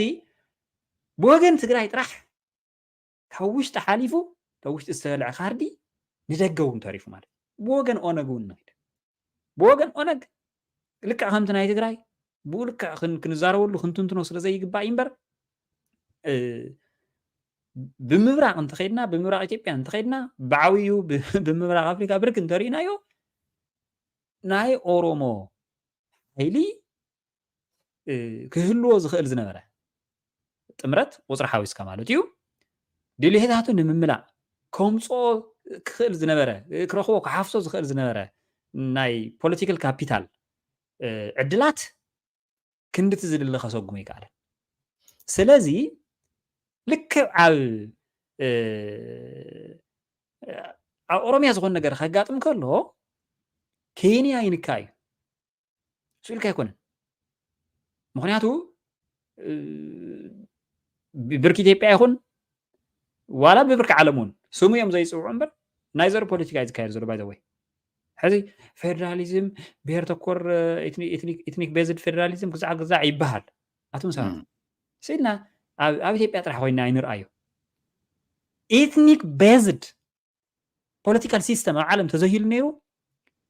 ትግራይ ክትቅጥቀጥ ከሎ ስቕ ዩክሬን ክትንካእ ከላ ኡይ ዝበሃለሉ ኩነታት ኣይምተረኣየን። ስለዚ ስሙ ይግለፅዎ ብዘይገድስ ዋላ ዩኒታሪስት ኢና ይበሉ ዋላ ዲክታተር ኢና ይበሉ ኣብ ዓለም ዘሎ ፖለቲካ እመኑ ይትእመኑ ኤትኒክ ቤዝድ ፖለቲክስ እዩ ዘርኣዊ ፖለቲካ እዩ። ስለዚ ናይ ዘር ፖለቲካ ስለ ዝኾነ ኣብ ዝኾነ ክፋል ዓለም ኣፍሪካዊ ክሃለቕ ከሎ ዘይዛረብ ኣውሮፓዊ ናቱ ወገን ክንካእ ከሎ ድሕርሕ ዝብል ኮይኑ ናይ ዘር ፖለቲካ እዩ። ምንም ሓዶ ናይ ዘርኢ ንበሎ ናይ ረብሓ ስትራቴጂ ምናልባሽ ንኣብነት ዓረብ ሃገራት ዘለዎን ናይ ዲሞክራሲ ጉዳይ ርኢኻ ብስትራቴጂ ደረጃ ግን ምዕራባውያን ንክጥቀሙ መንገዲ ዘጣጣሓ መሬት ዘጣጣሓ እየን ፈርታይል ግራውንድ እዩ ናይ ምዕራባውያን ኣጀንዳ ንክፍፀም ናይ ስትራቴጂ ዲስ ናይ ረብሓ ዲስ ፖለቲካዊ ናይ ረብሓ ፖለቲካ ብውልቀ መራሕቲ ብርኪ ጥራሕ እዩ ዘሎ ኣና ናይ ረብሓ ፖለቲካ بقول نفتني علم زول كي حتى حذر كذا ليه نمنتهي يوم إلى كمسيلك نمنتهي يوم إلى كمسيلك إذن إيرترا قداي يكرتا قارئ أكله مخنياته حزنا يغير سلزلنا برجت أبسط سنو قدات أنا ون نبع عليه ريزرفيشن زلنا اللو صنيع خل علومي أبزي أجن حزنا يخن كدم إنتان أنت إزبل أبناء علم بوليتيكا عداقة عندي أب عداقة كتشوت أحس كايو زخد كنبرتن كتجز قالو حس كايو زخد كجنزبني يوم لو تزمسو كاوزوس أنت خوين دلالة خوين كهات كتكلل لك نأكلنا الشايد كا جنزب زلون نبرت زلون الشايد كا ما أخل ناي دلالة ناي بروكر جنزب حس كتخيل لك عينتي بوليتيكا أنا عايز ردان politics is مالت كم زي عين calculation يزلوا برب حدا رجع إذا تنتنو خبلك كذا لإيه معراباويان أو كأي بحر زلوهم استراتيجي أو كرنا أفريقيا زلوهم استراتيجي انتهي يمثليلو مخد يختار ليو تقرأوا يكون إثيوبياوي ولا إرتراوي ويس ناي عليه تسلزخونه بعليه درجة بزر درجة إن خن كودو زول كيوسدي لإن تجميلا بدن بتردي كايا هذه بوليتيكا مرة دوقانكو رحاي زول بترجع كمينا نقلصو ساينسون نسي منهم حتى يقول أفريقيا جن بوليتيكا ببرك روحه مالت ببرك روحه خلينا نتكلمنا حبر السبب روحه مالت ناي تي political science زولو نت public interest ناي بوليتيكا مرة دوقانكو ربحايو خلينا نتكلمنا public interest و national interest برناول كسبات ايش ما يكون أفريقيا national interest حدا أجد أمي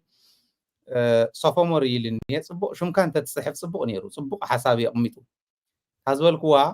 زي أيا نعداق حزنا نورد انت أيا تبلي ميزان حزنا دينا هم كيد زلنا نمنتا يقوم إلى كامسيلكا صبق بوينت العلواز الذي أول كم زلوا نوت كبرامو زي أنينا خن رئزلنا خنوصد زلنا خن رئين زلنا ناسي على ما حجزتنا نكن نتخوي الناس ناو علم حزنا زقربنا نبرت انت أي خنشطو علنا بوتنشال لنا ناي سراويت بوتنشال ناي ريسورس بوتنشال هيستوري خالوت نغرات كنا العلم نقلينا زياتهم اندهلو نعداغا حزنا يوم وريدنا دي وردنان استراتيجينا زيوم اللونا نسخمون زيلكم زيكم تطلبوا بالانس نغبر سكيلا إلكا بالانس حسكا دي تخيدن زيوم اب قمت زئتو اندحر بوينت ديسكشن ማሕበረሰብና ናይ ፖለቲካ ማሕበረሰብ ንብሎ ተዕብዲለ ዘለኹ ዝብል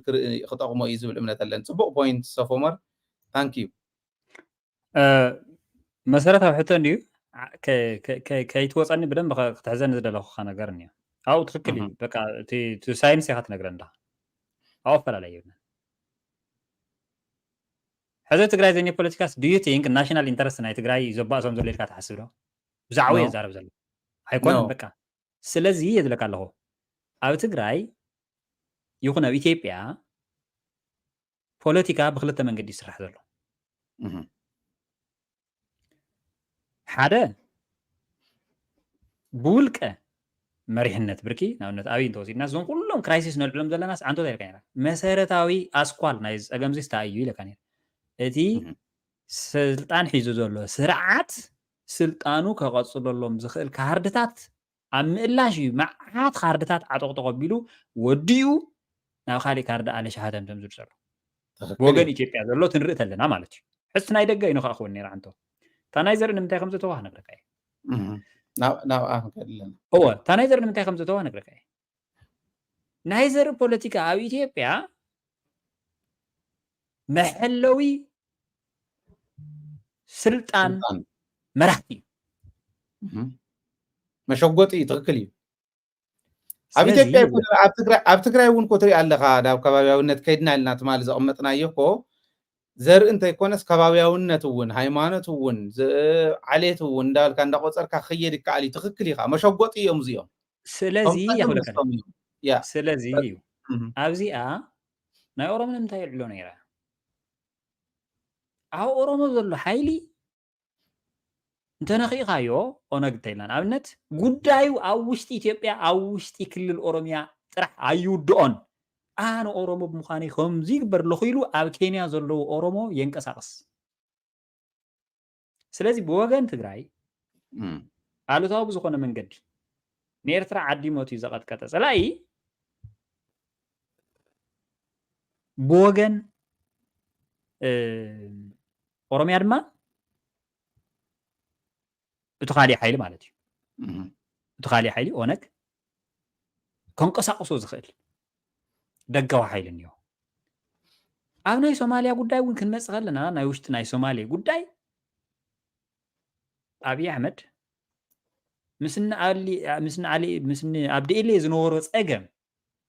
ኣብ ምቕራፍ ምስ ሶማሌ ታደገ ዘላ ሶማልያ ማለት እዩ ሶሪ ምስ ታደገ ዘላ ሶማልያ ልክዕ ከምቲ ሕዚ ምስ ኢሳያስ ኣላያንስ ፈጢሩ ትግራይ ንምቕርቃር ተንቀሳቒሱ እዩ ሽዑ ሶርማጆ ክልተ ነገር እዩ እቲ ናይ ደገ ሓይሊ ነቲ ናይ ውሽጢ ሓይሊ ንምቕጥቃጥ ዝጠቕመካ ተኮይኑ ዋላ ሓደ ዓልየት ይኹኑ ጉዳይካ ኣይኮነን ውልቀ ረብሓኻ መሰረት ጌርካ ተጃፍዖም እዚ ናይ ትግራይ ሓይልን ኤርትራ ትበሃል ሃገርን ዝኾንዋ ናይ ኣብዲኤሌ ግሩፕ ትውቃዕ ተሎ ኣብቲ ሽዑ እዋንን ሶማልያ ዝነበራ ምትሕባርን ምውሳድ ንኽእል ኢና እዚ ምዃኑ እንተኣዊካ ባክፋየር እንተገይሩ ካብ ቁፅርካ ወፃኢ እንተኮይኑ እንታይ ይኸውን ብቤንሻንጉል ጉሙዝ ወይ ብጋምቤላ ዘሎ ናብ ደቡብ ሱዳን ሰጊሩ ክኸደካ ይኽእል በቃ ስኻ መሰለክ ተኸብረለ ይኽኣልካን ምስቶም መፍቲ ዘለዉ ኮይነ ዋገካ ይኽእሉ እዩ ናይ ኦነግ ብተመሳሳሊ ስኻ መሰለክ ተኸብረለ ይኽኣልካን ምስቶም ኬንያ ዘለዎ ኮይነ ክዋገካ ይኽእሉ ይኽእል እዩ ብሓፂሩ ኣብ ውሽጢ ዝነበሩ ካርድታት ብኣግባቡ ዘይምጥቃምካ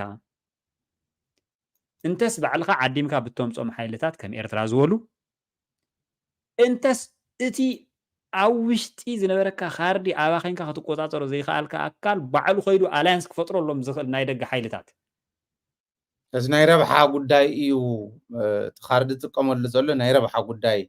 ዓሌት ይሃልዎ ኣብይ ኣሕመድ ታ ካርዲ ዝጥቀመላ ንፖለቲካዊ ረብሕኡ ንስልጣኑ እዩ ኣብይ ኣሕመድ ንናይ ኢትዮጵያ ናሽናል ኢንተረስት ገለ እሱ ረሳዕ እዩ እቲ ፖለቲካል ሳይንስ ዝብሎ ኣይኮነን እዚ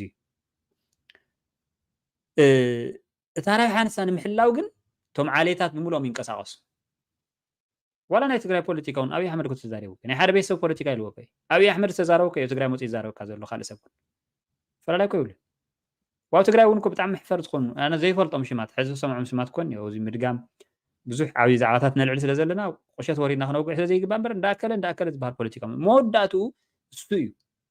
እቲ ናይ ዓንቶ ዘልዕል ኩልካ ዘርኢ ካብ ምንቅስቃስ ወይ ድማ ካብ ናይ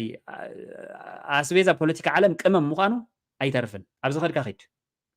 ምክንያቱ ረብሓት ሳይንሳዊ እዩ ረብሓ ክተረጋግፀሉ ኣብ ትኽእል ፖለቲካ ረብሓኻ ከተረጋግፅ ባዕሉ ዘርእኻ ምሕላው ረብሓ ኮይኑ ዝመፀሉ ኩነት ድማ ኣሎ ምክንያቱ ድኻ ኮይነን ግን ናቶም ስለ ዝኾና ጥራሕ ፕሮቴክት ዝገብርዎን ኣብ ትካላቶም ዝሓውስዎን ኣብ ሕብረቶም ዝሓቕፍዎን ሃገራት ንፈልጥ ብኣንጻሩ ሃፍተ ኣለዎን ገሊአን ብሃይማኖቶም ክኾን ይኽእል ገሊአን ብዘረአን ክኾን ይኽእል ብዘየገድስ ድማ ከእትዎን ዘይደልዩ ሃገራት እውን ኣለዋ መሰሎም እዩ ክብሎ ዝደለኹ ነገር ግን እንታይ እዩ ኣብ ኢትዮጵያ ዘሎ ኤትኒክ ፌደራሊዝም ብኣግባቡ ከይተጠቐምካሉ ክትተርፍ ከለኻ ምስ ደገ ዘለው ኣሕዋትና ዝብልዎም ብዘርኢ ተራኺቦም ክመዝዎ ዝኽእል ካርዲ ብዙሕ እዩ እቲ ካልኣይ ወግዕና ንሱ ስለ ዝኸውን ናይ ሶማልያ ስለነልዕል ናይ ሶማሊላንድ ስለነልዕል ናይ ሶማሌ ክልል ስለነልዕል ናይ ዓፋር ስለነልዕል ናይ ቤንሻንጉል ጉሙዝ ስለነልዕል ናይ ደቡብ ሱዳን ስለነልዕል ማለት እዩ ብዝተፈላለየ መንገዲ ስለዚ እቶም ደጋዊ ኣብዚ ክሕግዘካ እታ ክትብላ ዝደለካያ ምንታ ንፅር ክነብላ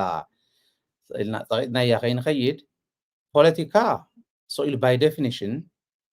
ስትራቴጂክ ኢንተረስት እዩ ፖለቲካዊ ከይዲ ስትራቴጂክ ኢንተረስት እዩ ዝመርሖ ሓውካ ይኹን ወደዲኻ ይኹን ዓሌት ይሃልኻ እየሃልኻ ከምታ ዝበልካያ ኣብይ ኣሕመድ ስትራቴጂክሊ ጠቕመኒ እዩ ዝበሎ ንፈርማጆ ተጠቒሙሉ ንኣብዲኤሌ ንምሓዝ ንኢሳያስ ተጠቒሙሉ ንትግራይ ንምውቃዕ ግን ተጋሪኦም እቲኦም እውን ሶማልያውያን እዮም ትግራይ ንክወቅዕ ዘብቅዑ ምክንያት የብሉን ናይ ባዕሉ ቀይሚ ስለ ዘለዎ ስትራቴጂክሊ ግን ናይ ትግራይ ቀይሚ ዘለዎም ኩሎም ከም ጋኔናቱ ከም ዝፅውዕ ጠንቋሊ ይፀዊዕዎም ኣብይ ኣሕመድ ከምታ ዓንተ ወይ እውን ዘቕመጥካዮ ኢሃፓ ነይሮም ደርጊ ነይሮም ካልኦት በዓል ኦነግ እውን ዝእተዎም ኣለዎም ቀይሚ ኣለዎም ንትግራይ ኢሉ ንኢሳያስ እውን ዝእተዎ ንሱ እዩ ሕዚ ዓልየት ስለ ዘለና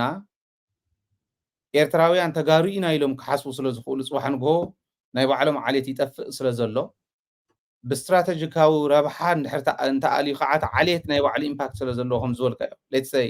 ናይ ጀርመንን ናይ ኦስትሪያን ተወሲድና ኣብ ጀርመን ዘሎ ጀርመናውን ኣብ ኦስትሪያ ዘሎ ጀርመናውን ንጀርመናውያን ሕሊፈ ይህቦምን ኣብ ዝኾነ ይኹን ቦታ እዚዩ ስትራቴጂክ ኢንተረስቶም ክልቲኦም ኣላይን ስለ ዝኾኑ እዩ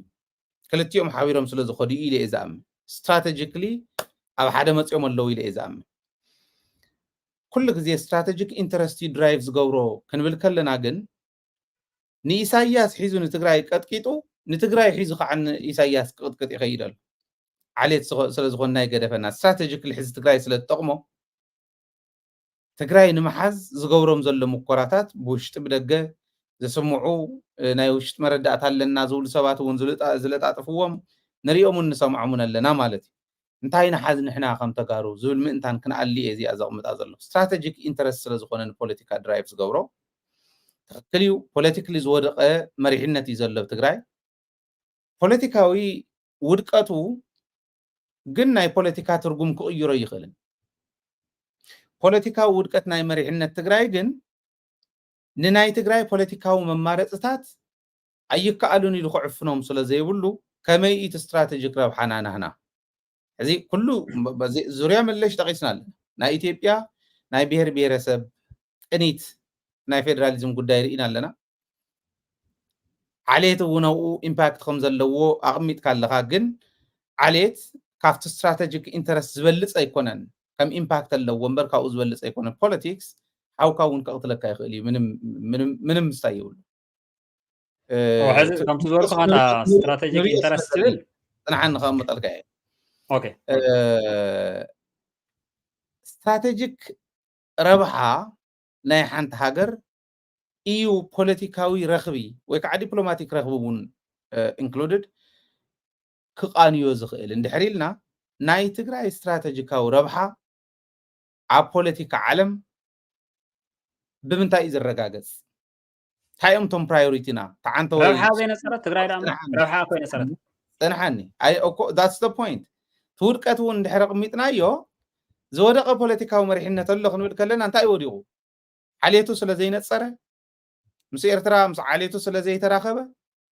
ወይስ ስትራቴጂካዊ ረብሓና እንታይ ኢልና ምስ ዓለም እውን ስለ ዘይተራኸብና ናይ ውሽጥና ፖሊሲን ስትራቴጂን ብኸመይ መንገዲ ነደፉ ቤዞም እንታይ ይኹን ኢልና ናይ ባዕልና ሪሶርስ ስለ ዘይፈለና ንሕና ምስ ዓለም እንራኸበሎ ምስ ናይ ሴኪሪቲ ጉዳይ እዩ ኢልና ንኣብነት እንተልዒልና ሴኪሪቲ ቤዝ ዝገበረ ዲፕሎማቲክ ረኽቢ ክነገብር ኢና እንተኢልና ብሴኪሪቲ ደረጃ ምስ ዓለም ክወዳደር ዝኽእል ወይ ንዓለም ንናይ ዓለም ናይቲ ከባቢ ስትራቴጂ ክመጣጠን ዝኽእል ወይ ተደጋጊፉ ክኸይድ ዝኽእል ትግራይ ግን ክረብሕ ዝኽእል ናይ ባዕልና ፖሊሲ እንተይረገፅና ኣለና ማለት ሪሶርስ እንተኮይኑ ናይ ተፈጥሮ ሃፍቲ እንድሕር ኮይኑ ናይ ተፈጥሮ ሃፍቲ ኣለና ስትራቴጂና ናይ ተፈጥሮ ሃፍትና ቤዝ ዝገበረ ይኹን ዲፕሎማሲና እውን ዲፕሎማቲክ ረኽብና እውን ናይ ተፈጥሮ ሃፍቲ ከመይ ጌርካ ውፅኢኻ ምስ ዓለም ተራኺብካ ትግራይ ትጠቅም ዝብል ይኹን ኢልና ቅሚጥና ቤዝና ውዚ ይኸውን ናይ ሰብ ሓይሊ እንተኮይኑ ሌትስ ሴይ ናይ ሲንጋፖር ኢንዳስትሪያላይዜሽን እውን ኣሎ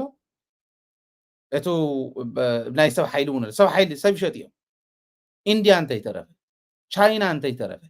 ናይ ሰብ ሓይሊ ምሁር ሓይሊ እንተኮይኑ ቤዝና እውን ስትራቴጂና ዝወደቕናሉ ከምዚ ዝበለ ረብሓ እንዳሃለወና ከምዚ ዝበለ ትሕዝቶ እንዳሃለወና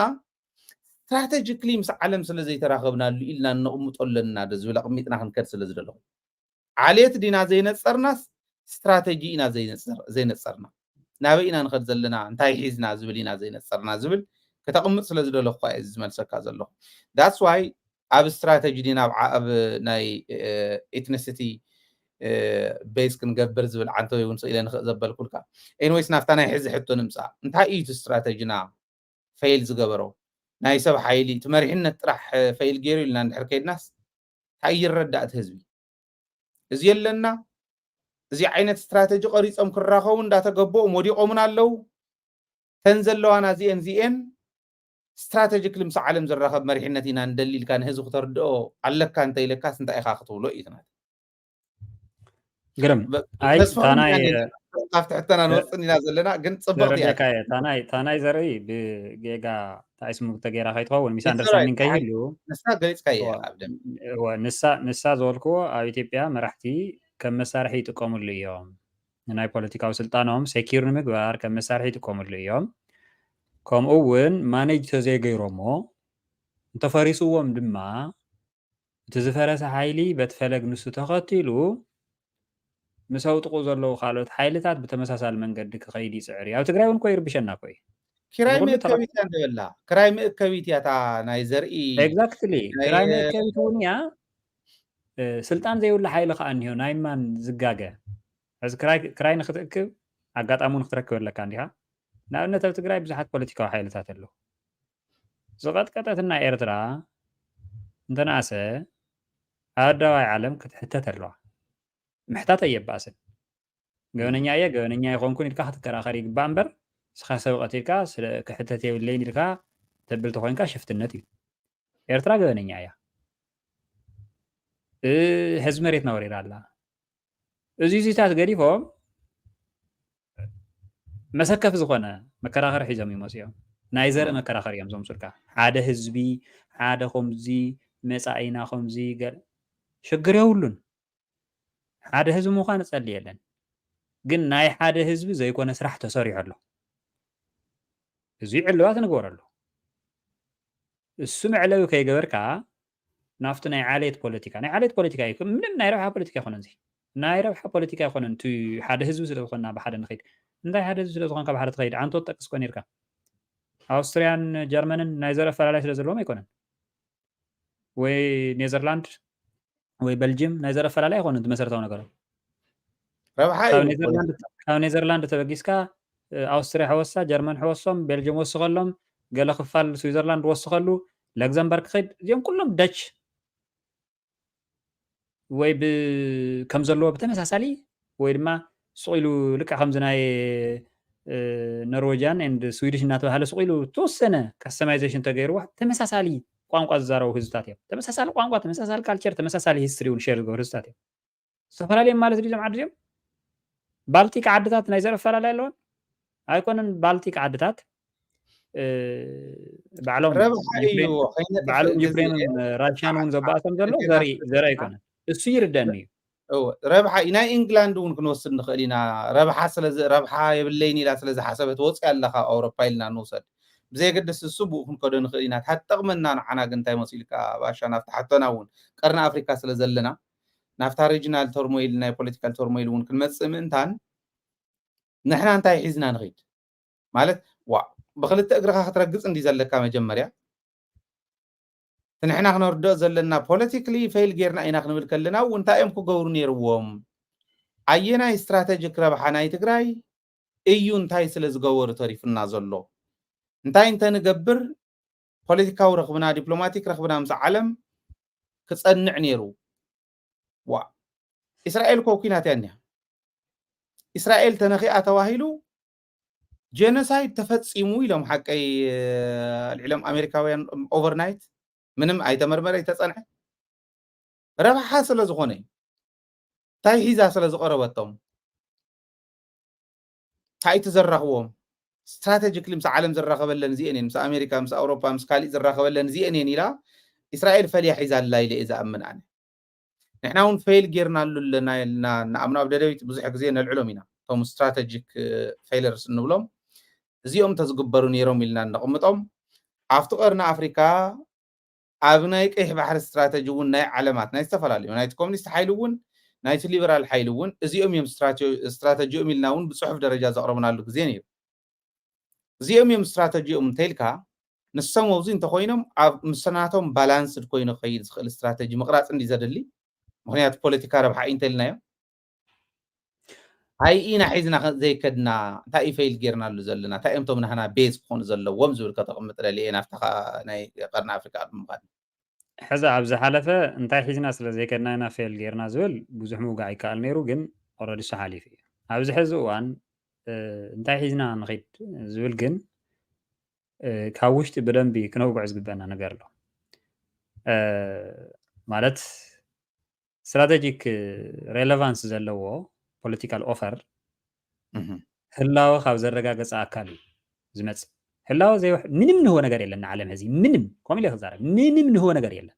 ንዓለም ክንህብ እንተኮይና ክግበሩ ዝግበኡ ነገራት ኣለዉ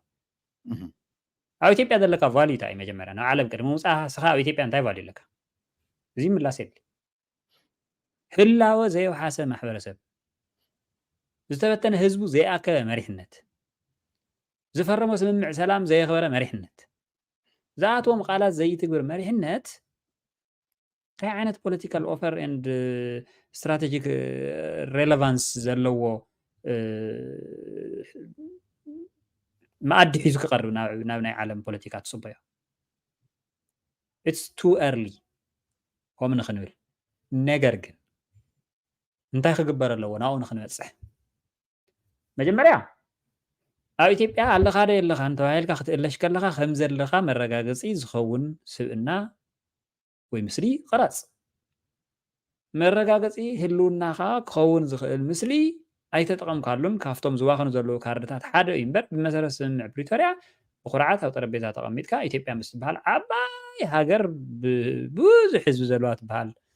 ኣብዚ ዞባ እዚ መደራድርቲ ኢኻ ተባሂልካ ንስሙ ተቐሚጥካ ኢኻ ሕዚ ግን መደራድርቲ ይኮንካን ፍቶ ፅላእ ተለኣኺ ኢኻ ፍቶ ፅላእ ምስለኒ ኢኻ ባይ ዘ ወይ ምስለኒ ኢኻ ትብል ተለኹ ኩሉ ብምሉእ ሕወሓት ሕዚ ምስለኒ እዩ ምስሮ ኣብዚ ሕዚ ሰዓት ከም ውድብ እየ ዝዛረብ ዘለኹ ተደራዳሪ ሓይሊ ድዩ ህዚ ሕወሓት ኣብ ኢትዮጵያ ተደራዳሪ ትበሃል ዘሎ ስም ኣይኮነን ብሽምካ ዝተቐመጠ ዝኾነ ገዛ እንድሕር ሃልዩ ግን ኣይትነብረሉን ተባሂልካ ተሓዲግካሲ ብሽምካ ይንገድ ይኸውን እምበር ስኻ ኣይትነብረሉን ኢኻ ንሶም ጥራሕ ክገብርዎ ዘለዎም ባሻ ኖ ድሓን ንምንታይ መሲልካ ዋ ፅንሓን ንክሕዘካ እያ ነውን በበይ ጌርና ዓለም ክኸይድ ኣብ ኢትዮጵያ ዘየለ ሓይሊ ስና ዓለም ክኸይድ እሞ ኤግዛምፕል ክበካ እንዶ ኤግዛምፕል ክበካ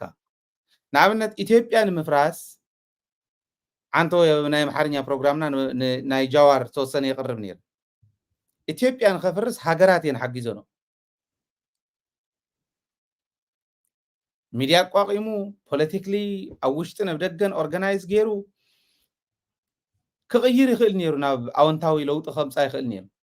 ብዓቕሚ ደረጃ እዩ ዝብለካ ክልውጥ ኣይኽእል ነይሩ እሱ ጥራሕ ኣይኮነን ካልኦት እውን ኣብ ወፃእ ዘለው ኣብ ውሽጢ ዘለው ፖለቲከኛታት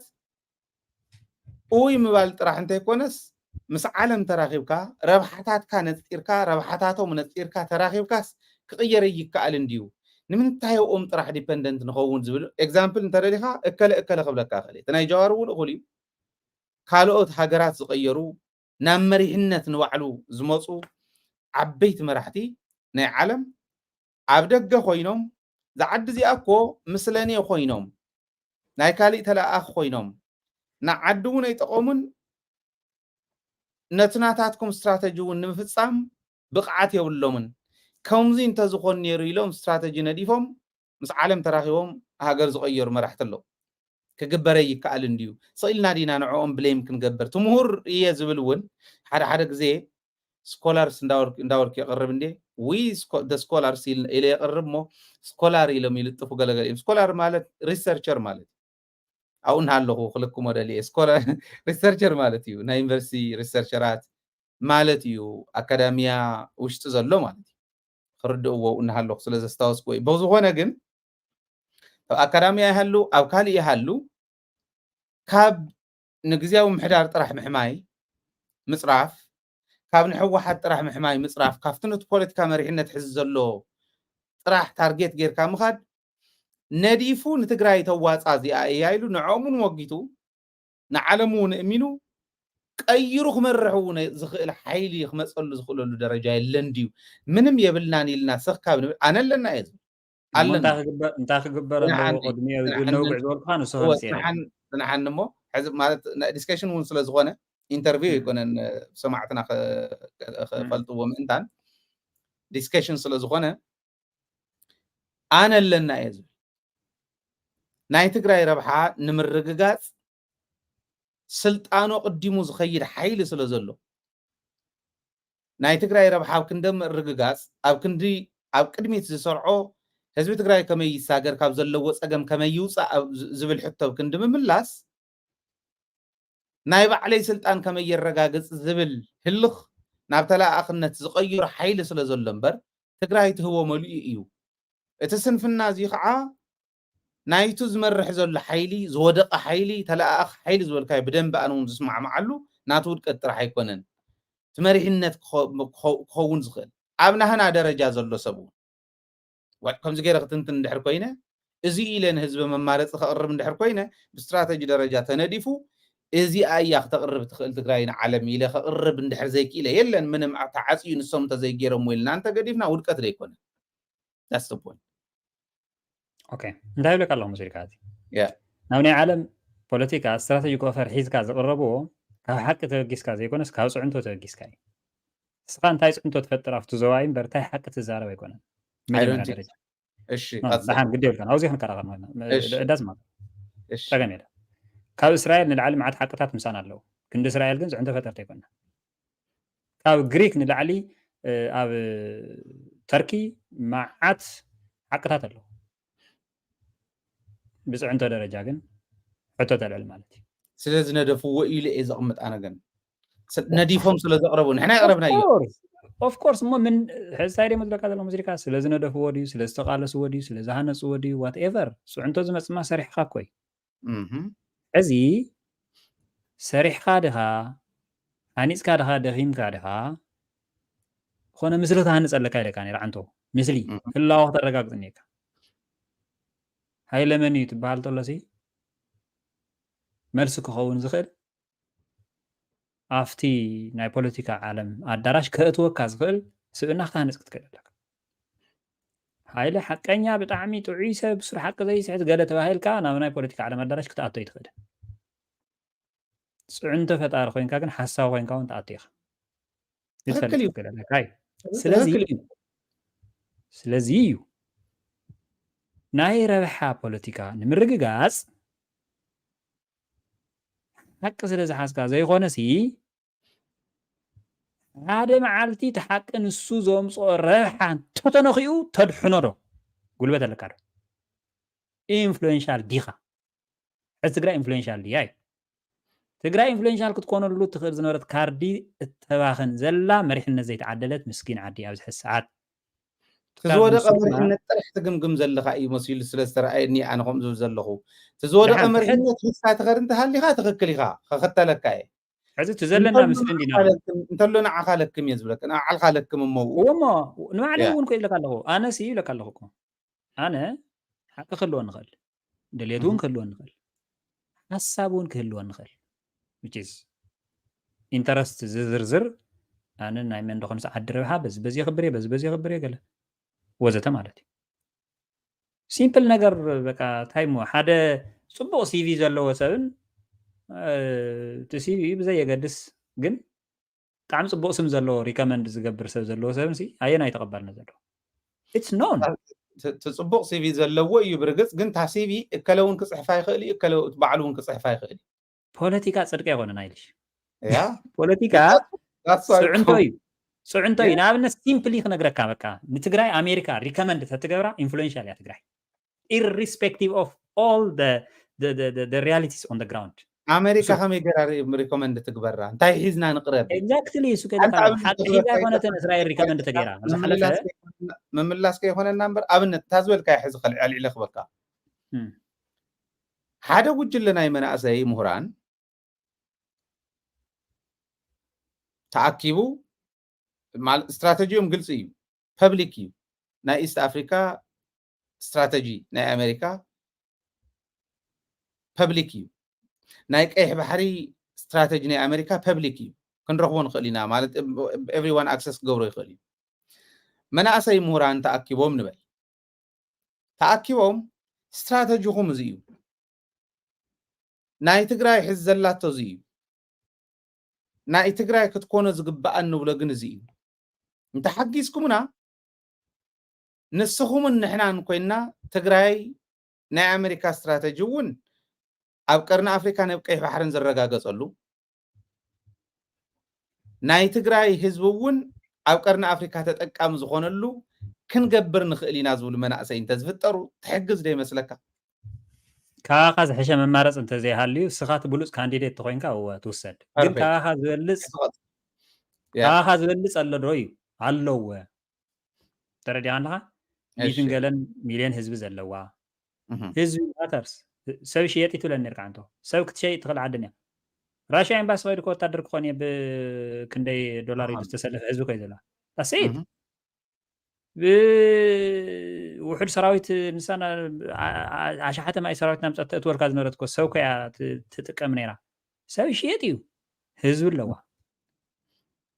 ኣቦታትና ኣዴታትና ወለድና ካብ ቀደም ጀሚሮም ካብ ሃፀይነት ጀሚሮም ካብ መሳፍንትነት ጀሚሮም ክሳብ ሕዚ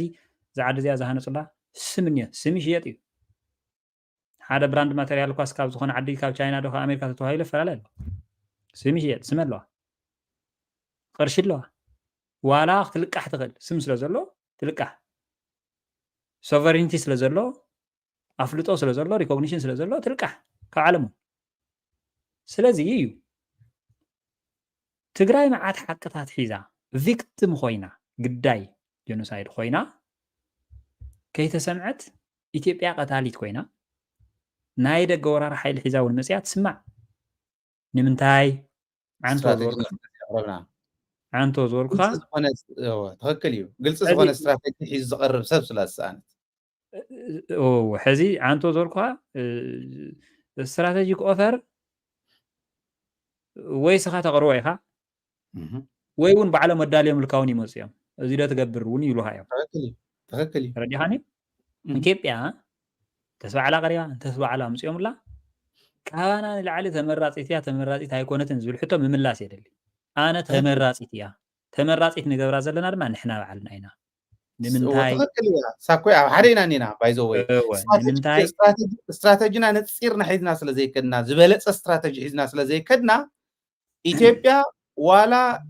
ልፍስፍስ ዝበለ ነገር ሒዛ ቀሪባ ክትመረፅ እያ በዚ ህዝቢ ስለ ዘለዋ ካሊእ ስለ ዘለዋ እንዳበልና ክንከድ ንኽእል ኢና ትኽክል ንኢትዮጵያ ንበይና ገዲፍካ ጎና ጎኒ ናብ ዓለም ፖለቲካ ንስኻ ሒዝካዮ ትኸይድ ስትራቴጂክ ኦፈር እውን ትርጉም የብሉን ኣብ ኢትዮጵያ ንስኻ ኢንፍሉዌንሻል ክትኮን እኒካ ካብታ ዘለካ እያ ዞባ ብካሊእ ባህላ ካብ ዩኒት ክትምረፅ ተደሊኻ ኣብ ክላስካ ዘሎ ተምሃራይ ደረጃ ክትወልፆ ክትክእል ኣለካ ኣብ ክላስ ሳልሳይ ናወፅኻ ዩኒት ቀዳማይ ክትወፅእ ይትሕሰብ ኣብ ኢትዮጵያ ኢንፍሉዌንስ ክፈጥር ናይ ሰርቢያ ነፃነት ሒዝካለይ ኪደው እናሃለኻ እታ ከብላ ዘለኹ እንታይ በሲልካ ትኽክል ኢኻ እኮ ከምቲ ኢትዮጵያ ሒዛቶ ትኸይድ ዘላ ኦፈር እዚ ንሕና እውን ሒዝና ክንከይድ ንኽእል ኢና ኢኻ ትብል ኣለኻ ትኽክል ኢኻ ኣይ ኣግሪ ዝበለፀ ሓቂ ኢኻ ሒዝካ ትኸድ ዘለኻ ዝበለፀ ፅዕንቶ ሒዝካ ይትኸይድን ዘለኻ ዝበለፀ ፅዕንቶ ዓንቶ ሒዘ ክኸድ ይኽእል እየ ዝበለፀ ፅዕንቶ ንኣብነት ኣሜሪካ ገና እንተይወዓለት እንተይሓደረት ናፅነት ዝተቐበለትላ ናይ ሰርቢያ ነፃነት ሒዝካለይ ኪደው እናሃለኻ ኣብኡ ማለት ክንደየናይ ዝኣክል ንምንታይ ተቐቢላ ሰርቢያ ካብ መንድያ ነፃነት ኣረኺባ ፅቡቅ ረኣይ ይኽእል ንምንታይ ተቐቢላ እንተኢልካኒ ኣሜሪካ ኮላተራል ዳሜጅ ዝፈጥር ኢንዲፐንደንስ እኮ እዩ ኮላተራል ዳሜጅ ይፈጥረላ ኣለኮ ሪኢኻኒ ደሞ ከቕምጠልካ ሪኢኻ ትግራይ ናይ ኣሜሪካ ስትራቴጂ እንታይ እዩ እንተኢልካ ንስኢልና ኣብኡ እናሃለወ ነቲ ሰማዕ እውን ግልፂ ክንገብረሉ ምእንታን ክልተ ሶሊድ ዝኾኑ ስትራቴጂክ ኢንተረስትስ ንውሰድ ናይ ሴኩሪቲን ናይ ኢኮኖሚን ናይ ሴኩሪቲ ኢንተረስት እንተወሲድካ ናይ ኢትዮጵያ ናይ ትግራይ ሓይሊ ናይ ቀርኒ ኣፍሪካ ሴኩሪቲ ከረጋግፅ ብዝኽእል መንገዲ ክኸይድ ምዃኑ ስትራቴጂክሊ ዌል ዲፋይንድ ብዝኾነ መንገዲ እንተኸይዱ ኢትዮጵያ ሰፋሕ ስለ ዝኾነት ኢትዮጵያ ካብ ትግራይ ትምረፅ ኦንሊ ውድቀት ዝብሎ ኣነ ሪኢኻ ብዝበልፅ ዋላ ሒዝካ እንተኸይድካ ኣብ ኢትዮጵያ ኢንፍሉዌንስ እንድሕር ዘይፈጢርካ ሰፍቲ ኢንፍሉዌንስ ኣይትፈጥርን ክትብል ኣይትኽእልን ኣብ ኢትዮጵያ ኢንፍሉዌንስ ከይትፈጥር ኢትዮጵያ ጥራሕ ኣይኮነት እንትወረካ ዘላ ትጨፍጫፍ ተወራር እቱ كم تعنت ويون زولكا تشكي مملكة مصر انترستون أي تقبل كيومن حتى توون كو زي خن جورا زي خن زقل صوص زي بالله راح تزي كوينو تزحتو وون فلتي نسوون يتقبل كيومن كافتناتهم زحاشة ناتاتهم استراتيجين ناتكا استراتيجين كرجاجس زخل نجرون حس كاي كرب كان أقول زخون كاي خاخون كيوم أوز درجة زين عخاخ مرصو هاي يقول تجراي نتناي أمريكا ناي security strategy كرجاجس زخل جن كعناي تجراي وون كرجاجس زخل strategy حيزا نتصيره economic interest ناي معراباويان كرجاجس زخل جن كع ناي تجراي ناتنت وون overnight كقبلوا لزخلوا خم ناي سربيا كجبر ناوز قصة زخل استراتيجي نتصير كحس كان تقريبا إثيوبيا influence زي جبر كاي تحجز المالت يكون مايكل روبينز بهال حدا ريسيرشر عم بيبقى يتنبر تخون حدا صبوق ارتيكل وصيني أمريكا ناي containment strategy نيرترا أب إثيوبيا ونزلوا ناي إتو وصا عينت استراتيجي جديفا نتقرأي كتحجز كتكل اللوازول ريسيرشرات تفطروا لجزء كوني even though ناي حوحات ودكت واستراتيجي قريص أو ما يقربوا ويتقرص الله ما يتقبلوا عينت أقول انتقونوا the only option أمريكا أبقرنا أفريقيا زلوا استراتيجي interest كترجع انتقوينا كم زخت قبر اللواي لهم حزم زقربوا نيرو نعين تصور نيرو حزب لك هذا اللغة نمنتها انتل كاني أب إثيوبيان تجراين راح أنت زخون نيرو تجراي influence تقبر كم تخل نصوري وركتنا من تايب أب حيل يكون وركتنا دحر حيل زلي وريقنا ياكوت خمسة طريقة زل خازي بحيل خيدنا دحر حيل جن وريقنا نمن تايب strategic interest نا ونيتنتصرن strategic interest نا يكالوتو ننبي بنا يقربنا تردي خاني حزي دفون انت غيرنا يو أب إثيوبيا influence انت حزي غيرنا بقى خالوت كرهونا يخل انتلنا يو that's blocked نعي block دي أما عدينا خنريهم كنرخوهم زقبأنا نقرات وون النيو استراتيجينا سلا زي نتصرنا يو ناين اكل استراتيجيون سلا زي نتصرنا يو إل كان دحر كيد كاغن كتقورهم متخل نقرات بزحات يو أب عالم كوين إيو منم زي بلهم أب هاجرهم ناتقطقطو وحدات كترفو ناي مودة ناي موتن حية درجات وصو هاجرات أمريكا أتي هاديناتهم نمنتاي strategically سلز تقموان strategically خاعة define غيرهم سلز نتاخن كونينا كم زغن قبل الكينا سلز خانا مال نيوكرين نمنتاي تحجزها أمريكا نمنتاي تحجزها يوكرين عباي سلز خانت نراشا influence سلز قبرتها no وين نيوكريناويان سلز حجزت صدق سلز مص no يوكرين نصر زغن استراتيجي اللوا زي الزانف معراباويان بتر غيرهم دولا مقطقط يتراشا غيرهم كتقوملا ازي تقبيلو زخده حق منقص اللوا كنسرحينا نعاهم زبل مالتي نحنا خوم غيرنا خنكدلنا مالته يكونن تمليسنا ኢትዮጵያ انت مصيه ملس ናይ ኢትዮጵያ ስትራቴጂ ነጽሩ ናታቶም ስትራቴጂውን ፈሊጥ ባላንስድ ዝኾነ ህይወት ይነብር ስለዝነበረ ባላንስድ ዝኾነ አካይዳ ንሕና ነጽርና ስለዘይከድና ናይ ባዕልና እውን ናታቶምን ስለዘይፈለጥና እዩ ዝብል ስለዘለኒ ዝቕመጥዎ ደፊና ይኸይን ኸድመን ግርም ጽባት እዮም ቶም ተቕረም ዘላ ሓሳባት ኣብዚ ኣነ ግልጽ መርገጽ ገይረ ዝወስዶ እንታይ መስጊድካ ኢልሽ ኣሜሪካ ትኹን ካልኦት ዓድታት ኣብዚ ዘለናዮ ዞባ ክህልዎን ዝደልዮ ስትራቴጂክ ፓርትነር ናይ ኣሜሪካ ስትራቴጂክ ኢንተረስትስ ዲፋይን ዝገብር ወይ ዝትንትን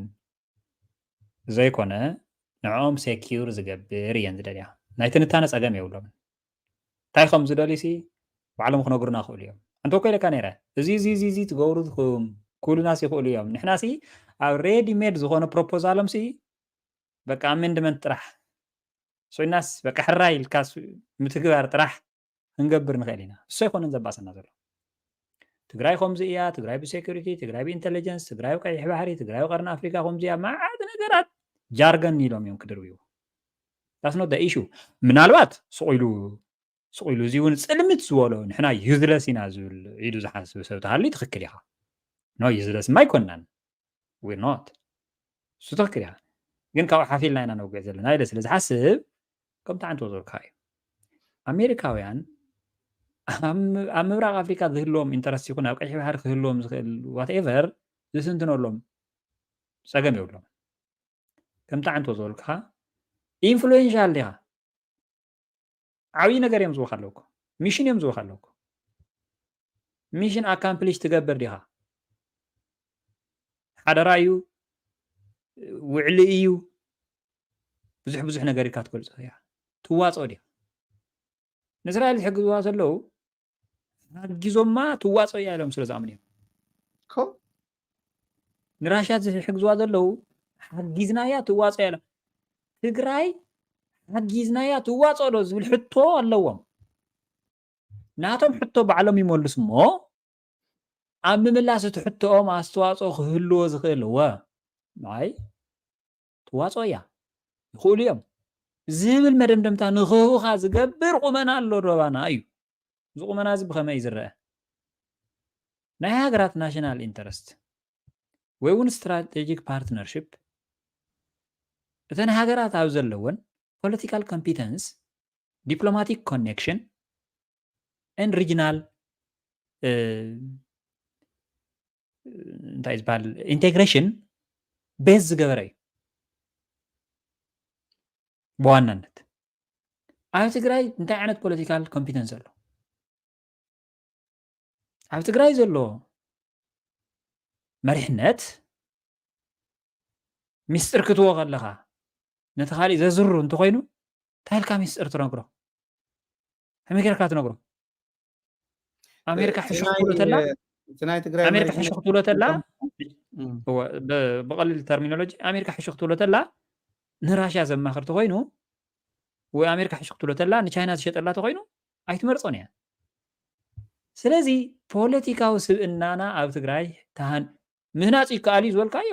ምንም ሕቶ የብሉን ሆፕለስ ማ ኣይኮናንኩ ዓቕምታትና ኣኪብና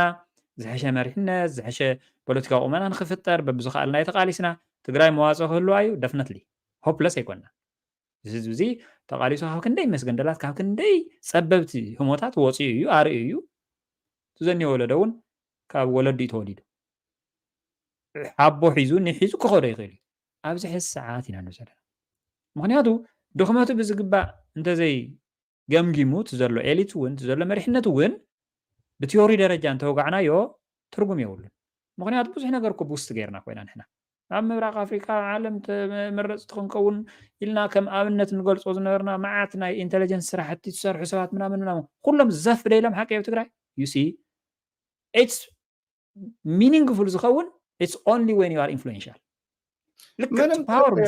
ፖለቲካዊ መሪሕነት ሕዚ ዝኒሄ እንተዘይበርቲዑስ ኢምፓክት ኣለዎ ኣብቲ ንሶም ክህቡና ዝኽእል ቦታ እንተኾንካ ትብል ዘለካ ምንም ሕዚ እንድዩ ናይ ዝዞዋዚ ፖለቲካዊ ሰልፊ ዝስተኻኸል ዘሎ ሕዚ ኮይና ፖዚሽን ሉዝ ንገብር ኣለና እሱ ኮ ይዛረብ ዘለኹ ሕዚ ሲ ረንዶ ሕዚ ሶማሊላንድ ኳሲ ኢማጅን ሶማሊላንድ ብሓደ ውልቀ ሰብ ኮሚኒኬት እንገብራ ዝነበርና ዓዲያ ጀስት ንኮንስላር ሰርቪስ ተባሂሉስ ሓደ ሰብ እዩ ዝምደበላ ነይሩ ኣታሼ ኢማጅን ሶማሊላንድ ኣብ ዝዞዋዚ ቁልፊ መጫወቲ ሜዳ ክትሕዝ ኣብዚ ከኣለትሉ ትግራይ ትበሃል ኣብዚ ናይ ዞዋዚ ፖለቲካ ውክልና ወሲዳ ምስ ዓለም ኮሚኒኬት ትገብር ትነበረት ዓዲ ኣብ ምንታይ ኩነታት ስለዚ ኣብዚ ኩነታት እዚ ኣብዚ ሕዚ ሰዓት ከረንትሊ ኣብዚ ሕዚ ዘለና ሰዓት ንሕና ንዓለም ፖለቲካ ሒዝናዮ ንቐርብ ናይ ስትራቴጂክ ኦፈር ብሕዚ ዝኒሃ ድያ ግን ትግራይ ምን ትግበር ንምንታይ መሲልካ ባሻ ሰልፍታት እኒዮ ሕዚያ ህዝታይ ደ ክብለካ ደ መሲልካ ዓለም መፅያ ፒክ ንክትገብረና ሲ እዚኣ ክነግረካ ሓንሳብ ሶሪ ዓለም መፅያ ፒክ ንክትገብረና ሲ ሉክ ኢትዮጵያ ምስ ሶማሊላንድ ምስ ደጋሎ ሓሚቲ ናይ ሱዳን ምስ ኤምሬት ትሰርሐላ ኦኬ እቶም ሓይልታት እዚኦም ርአየለይ ኤርትራ ምስ ሶማልያ ምስ ጅቡቲ ምስ ኣምሓራ ምስ ግብፂ ምትዕራያት ይገብር ኣሎ ሱዳን አብይ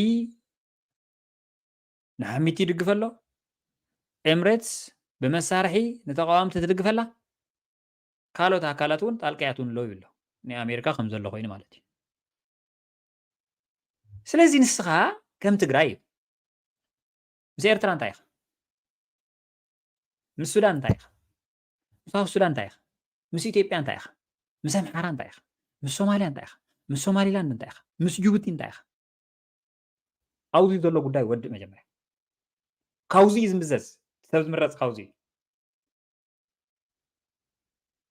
ከም ከማይ ኣብዚ ሕዚ ሰዓት ማለት እዩ ናፍቱ ናይ ውድድር ሜዳ ኳስ ክትውድእ ሕዚ ምስዚኦም እንታይ ትውድእ ምስዚኦም ፅቡቅ ብደንብ እምበር ብዙሕ ዝውዳእ ነገራት ነይሩ ብደንብ ንኣብነት ስምምዕ ፕሪቶርያ ብትክክል ናይ ማን ተለኣኽ ዘይኮንካስ ተደራዳሪ ኮይንካ ጠጠው እንተትብል ኣብ ኢትዮጵያ ዘሎ ሰልፊ ተغይሮ ኢኻ ምንም ሕቶ የብሉ ጆከር ከም ጆከር ዝፃወቱልካ ሃይሊ ዘይኮንካ ክትከውን ትኽእል ኣብ ኢትዮጵያ ዝኾነ ነገር ክትግበር እንትሕሰብ ተሎ ዘማኽሩኻ ሃይሊ እንታይ መስለካ ዝብሉኻ ሃይሊ ዝፈርሑኻ ሃይሊ ዝሰግኡኻ ሃይሊ ክትከውን ይግባእ ነይሩ ነገር ግን ሕዚ ብዛዕባኻ እንታይ ይግበር ከም ዘሎ ዘይትፈልጥ ሃይሊ ገይሮምካ ኣሎ በቲ ሕዚ ዘሎ ኩነታት ስለዚ ኣብ ኢትዮጵያ ንኣብይ ኣሕመድ ኣምሶስ ብጣዕሚ እየ ዝሓዝን ኣይትሕዘን ሕዚ ንምንታይ ንኣብይ ኣሕመድ ብጣዕሚ እምበር ይሕዝን ንኣብይ ኣሕመድ ሲ ብመሰረት ስምምዕ ፕሪቶርያ ፀላእ ተውፅአልና መሬትና መልሰልና ተመዛበልና መሬቱ ይኽእል እኽል እትወልና ትብለሉ ክንዲ ዝሕዝ ዝምችእ እዋን ኣይነበረን ትኽክል እዩ ባሻ ናብ ሓደ ክንመፅእ ትሕቶይ እንታይ መሲልካ ባሻ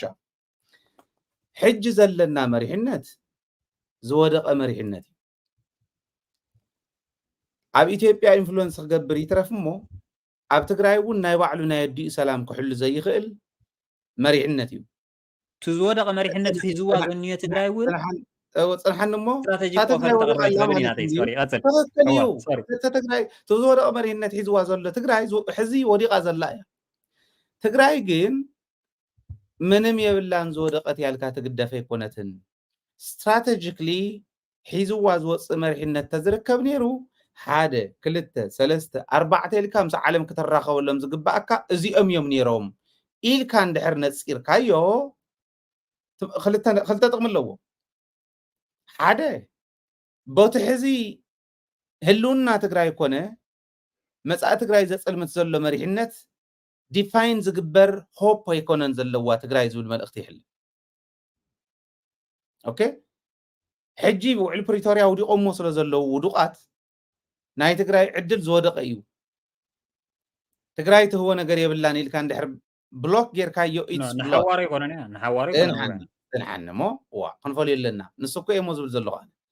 ሕጂ ትግራይ ከምዚ ክገብር ዝኽእል መሪሕነት ኣለዋ ኢሉ መሪሕነት ከምጉስ ኣይኮነን እቲ መሪሕነት እማ ካብ ደደቢት ንላዕሊ ዝወቐሶ ካብ ደደቢት ንላዕሊ ዝገምገሞ የለን ኣነ እውን ንሱ እቲ እምነተይ ክብለካ ደለየ ሃይለት እምነተይ ንሱ እዩ እቲ መሪሕነት እዚ ውዕል ፕሪቶርያ ይፈፀመን ተለኣኺ ኮይኑ ካብ ተለኣኽነት እውን እንዳወፁ እኮ ፅባሕ ፅባሕ እንታይ ቁም ነገር ኣለኩም ንስኹም ዘይምስብሳብ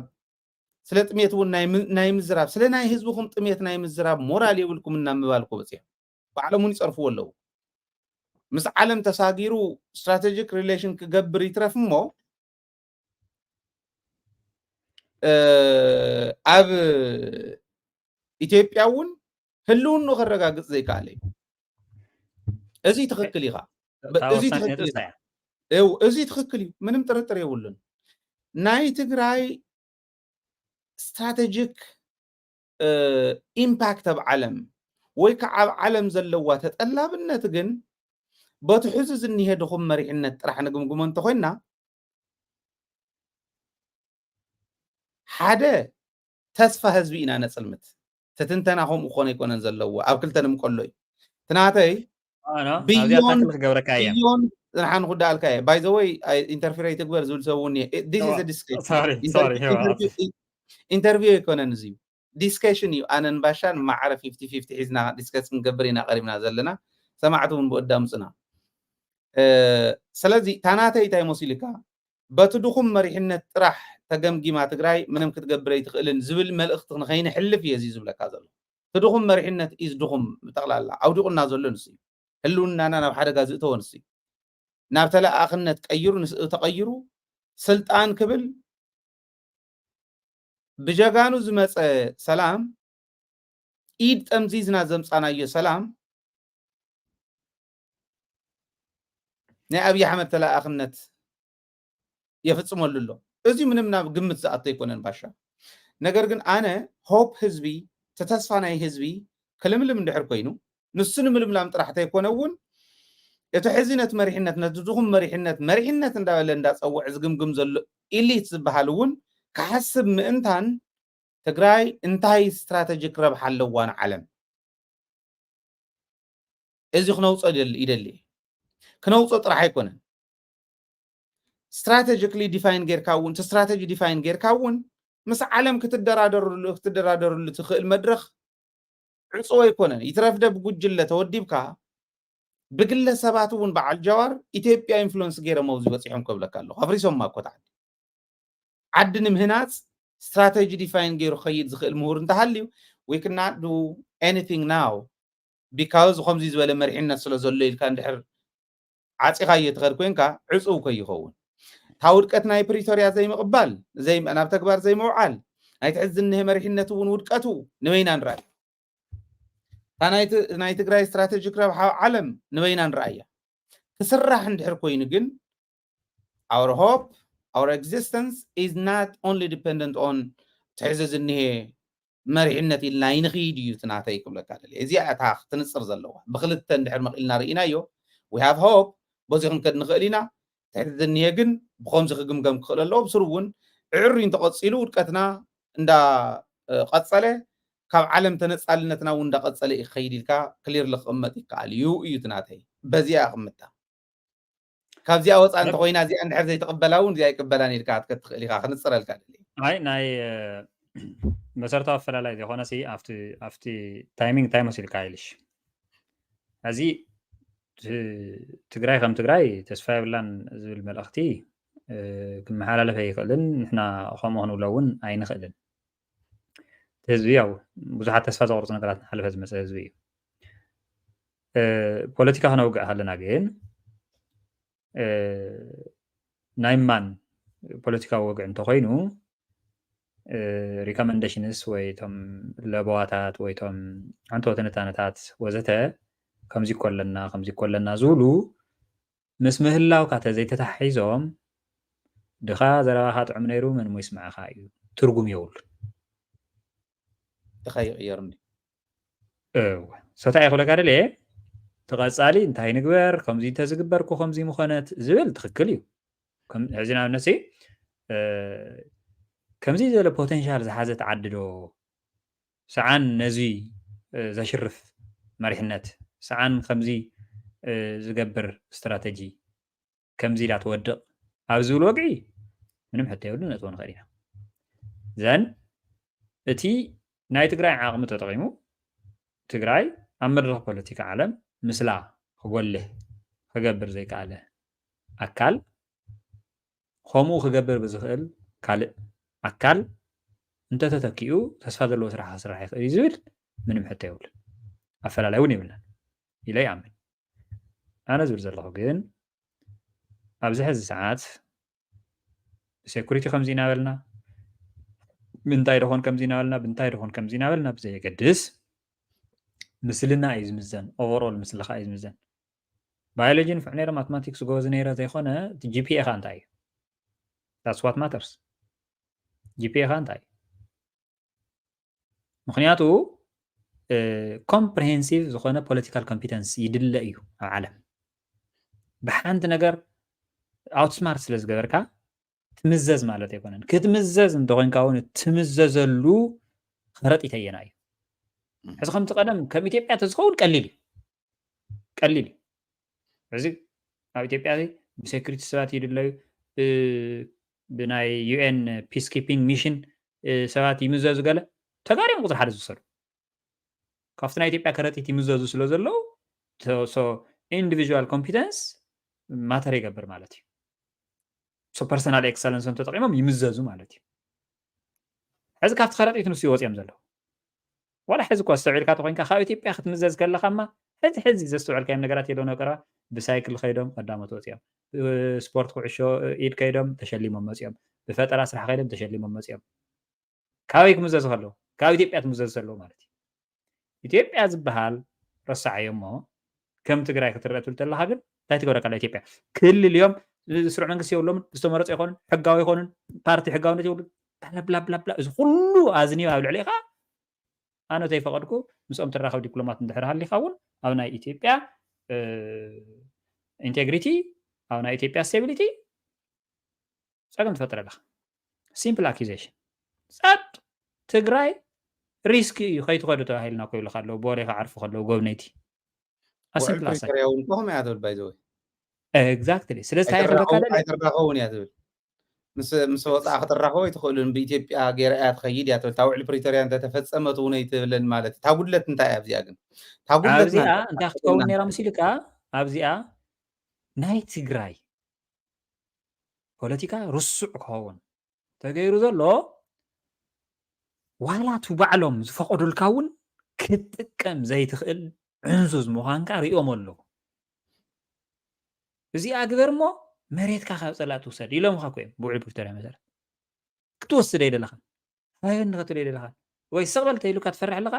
ወይ ከቐይረካ እታ ስልጣን ይብለካ ኣሎ ትፈርሕ ኣለኻ ወይ ተሓታትነት ትፈርሕ ኣለኻ ዋት ኤቨር ትሪዝን ናይ ትግራይ ፖለቲካ ግን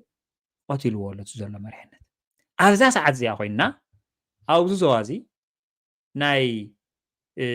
ፖለቲካ ሰልፊ ሪኣረንጅመንት ይግበር ስለ ዘሎ ኣብ ምንታይ ንሸኳዕ እንተይልና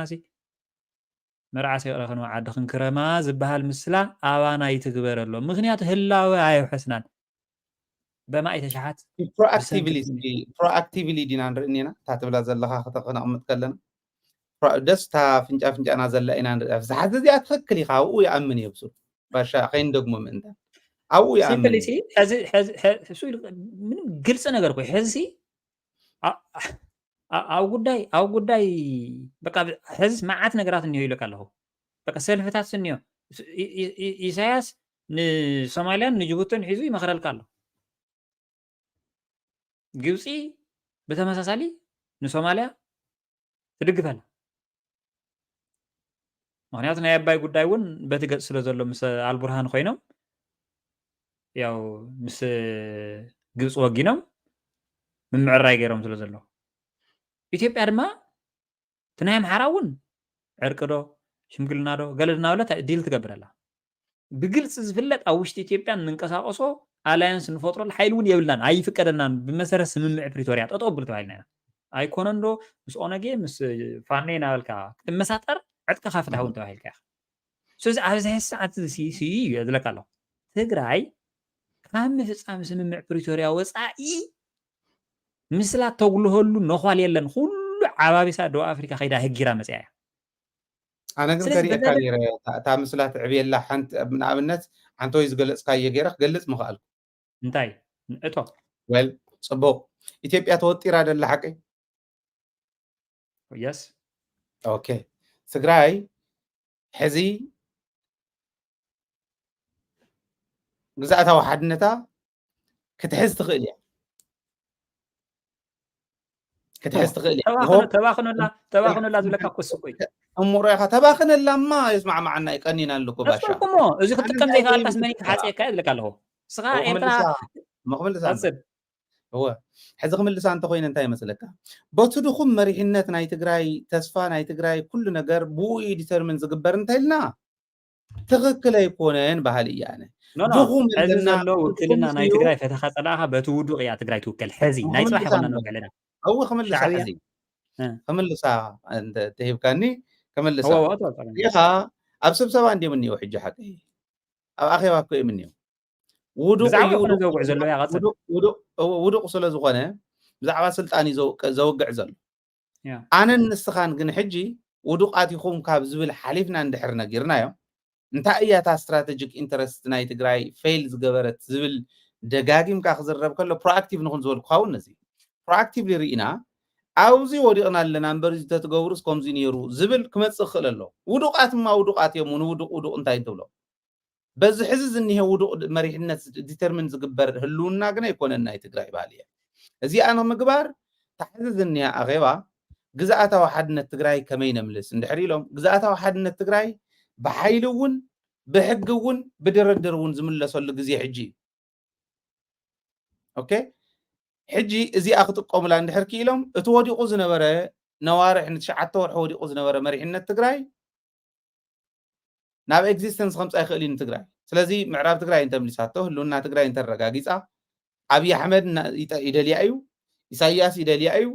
ኣምሓራ ይደልያ እዩ ብኩሉ እትድልየሉ ግዜ እዩ ትግራይ ሕዚ ምክንያቱ ኢሳያስ እውን ኣትዩ ተዕላምኡ ክፍፅም ይደሊ እዩ ኢትዮጵያ እዚኣ ንኸይገብር ጋርድ ክትኮነ ትኽእል ትግራይ እያ ኣምሓራ እውን ዓቕሚ ረኺቦም ብትግራይ ከዓ ዘይተወቅዑ ተብ ትግራይ ዘሎ ምናልባሽ ኣብኣቶም ዘሎ ቀይምቲ ዝገበርዎ ነገር ከዝሕለሎም ይደልዮም ዝሕል ዝበለ ክኾነሎም በቲ ካሊእ ክኸዱ ይደልዮም እዚኦም ከምዚ ዝበሉ ኦፖርቹኒቲ ተጠቂሙ ካብቲ ናይ ስልጣን ፅምኢ ወፂኡ ናይ ትግራይ ግዝኣታዊ ሓድነት ከምልስ እየ ናብ ዝብል ክንወስዶ ምእንታን እቲ ስትራቴጂ ናይ ትግራይ ስትራቴጂክ ፌለር እንታይ እዩ ዝብል ንቕምጦ ዝብለካ ዘለኹ እምበር ወዲቕኩም ኢኹም ዝብል ንምቕማጥማ ውዱቕ እዩ ኢሜጅና ቀይርዎ እኮ ኢሜጅ ብዓለም ትግራይ ብዓለም ትረኣየሉ ኢሜጅ ጥራሕ ኣይኮነን ኣነ ንስኻ እንተጋሩ ኮይና ብትግራዋይነትና ዝነበረና ፕራይድ ሉዝ እናምንገብረሉ ደረጃ እኮ በፂሕና ሲምፕል ነገር ቢያስ ክመልስታ እዚ ሲ ወታደራት እዮም ዝረዳድኡ ዘለዉ ኣሚቲ ወታደር እዩ ኣዲስ ኣበባ መፅኡ ነይሩ ኣልቡርሃን ወታደር እዩ ይኸስስ ኣሎ ናይ ሶማሊላንድ ወታደር ምስ ብርሃኑ ጁላ ተራኺቡሉ በዝን ተቐፂሉ ተኽሲ ዝተረፈ ወጥሪ እዩ ኢትስ ቱ ሌት ኣብዚ ሰዓት እዚ እንታይ استراتيجي اوفر كنقر او ساعات تاي استراتيجي صحيفكم هاون انت نبهال صحيفك هاون انت زبال غيزاو محلال ازي او سومن زي صحيفك هاون انت زبال غيزي سلازي يله انت زبلنا مال نا نعنا يكونن امريكا تتولو شركه زሆነ تعدي نعنا غرفه نعنا انا دلما تزبهال تاي كيلي هاصبو يله هاي نري صبو مجمريا هلوني الرغاغص اندي خالك عنتو بعلخا كويلكاي خباشا نعو يخمصالك زدلخو ازيو أبي أحمد حدا أب إثيوبيا هلوننا نرجعس السوت زي الرجاجسنا أمريكا يتدلي نانزول كايس لازم نبرة this is a golden opportunity أنا إلى إذا قمت أنا خيمة يبلن أبي أحمد نتقرأ زي حزة اتحزي 300 سنة ديجري تخوي وزنية وطري كمال سخم زي خل زي الرجاجس أقول لك زي تقرأي كعا is a golden opportunity زي خملت كم زي ولا فليتة اتبس الساعة سلطانو استفلت بورقوت استفلت مريحنت نام حساب مصيو جزاءتا وحدنا تግራይ ዘምልሰሉ ግዜ ሕጂ ምክንያቱ አብይ አሕመድ እውን ምሳይ ጓዮቕ ይኽእል ኣብ ልዕሊ ሓዊ ከቃፀለ ይደለ ካብዚን ላዕሊ ብደንቢ ጎሊሂ ዝወፀ ግልጽ ዝኾነ ነገር የለን እዚ ትግራይ ሒዙ ናይ ኤርትራ እንተነኣሰ ናይ ኤርትራ ጉዳይ ክመልሰሉ ናይ ሱዳን ጉዳይ ክመልሰሉ ስለዝደሊ እንደውም ሎቢ እኳ ይግበር ክእለት ተዝህልወና ካብቲ ዝንሄ ፖለቲካዊ ሕምስምስ እንተንወፅእ ነርና እዚ ዓብይ ኦፖርቹኒቲ እዩ ንምንታይ ከምታ ዝበልካያ አንተ ወይ ወነፍት ምእታው ከም ዝበልክዎ ኤርትራ ትደልየላ ፈርማጆውን ማኒ ሸኽ መሐመድ ሐሰን ሸኽ መሐመድ እውን ከይድሎ ሶማሊያ ትደልያ ጅቡቲ እውን መግለጽ አውጽያላ ስለዚህ ጅቡቲ ትደልያ ካልኣይ ዝደወለሉ ካብ ግብፂ ካብ ናይ ግብፂ ፕሬዝዳንት ቀፂሉ ሐሰን ሸኽ መሐመድ ዝደወለሉ ናይ ዩጋንዳ ፕሬዝዳንት እዩ ዩጋንዳ እውን እንታይ ከም ትገብረ ይፍለጥን ምስ ኬንያ ዘለዎ ፍሉጥ እዩ ሱዳን አልፋሽካ ንሄ ካልኦት እውን ኣሎ እዚኦም 360 ዲግሪ ተኸቢቡ ኣብ ኢትዮጵያ ውሽጥ እውን ኣብ ኩለን ክልላት ዘሎ ሓውን ተየጥፈአ ነቲ ኸበባ እዚኡ ክፍንፅሖ ይኽእል ኣብ ልዕሊ እዚኡ ትግራይ ግዛኣታዊ ሓድነተይ ከምልስ እየ ብውዕል ሰላም ፕሪቶሪያ ግቦ ይፈፂመ እየ ስለዚ እዚአን ይደሊ እየ ኢላ ምስ እትኸይድ ክነፍጎ ይኽእልን ብድርድር እውን ብሓይሊ እውን ብሕጊ እውን በተውዕል መሰረት እውን ስለዚ ፑሽ ክገብሩ ዘለዎም ሕዚ ግዛኣታዊ ሓድነት ምምላስ ግዛኣታዊ ሓድነት ትግራይ እንተ ተመሊሱ ካብኡ እንዳሓር ዘሎ ቀሊል እዩ እንታይ ኢኻ ትገብር ጽሒፍ ካሃበን እንተ ዝበሃልስ እንታይ መገበረ እንዲኻልካኒ ኖ ኖ ኖ ሕዚ ዝበልካ ኩሉ ይቕበሎ እየ ታሕተይ ግን ተቐበልካ ናብቲ ኣሜሪካ ክትውለት ኖ ኖ ይቕበሎ እየ ዝበልኩኻ ሕዚ ዝበልካዮ ኣነ ዝብሎ ዝነበርኩ ኣነ ዝበልኩኻ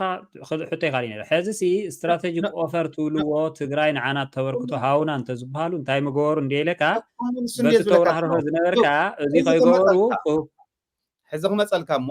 እዚኡ መጀመርያ ምእታው እውን እታ ሰርክል ክነግረካ ከለኹ እዚአን ተነሰላልፋ እየ ገሊፀልካ ተሰላልፋ ገሊፅካ ትግራይ ዘላትሉ ደረጃ ክትፈልጥ ስለ ትኽእል እዩ ኣሜሪካ ሲምፕል ነገር ሲ ኣብዚ ሰሙን እዚ ንሕና ንዓኹም ንጠቕመኩም ኢና ትብልዎ ነገር ኣቕርቡ እንተትበሃል ሲ እንታይ ተቕርብ ትግራይ ዝለቃ ኣለኹ ምስኮ እሞ ዝብለካ ዘለኹ ወይ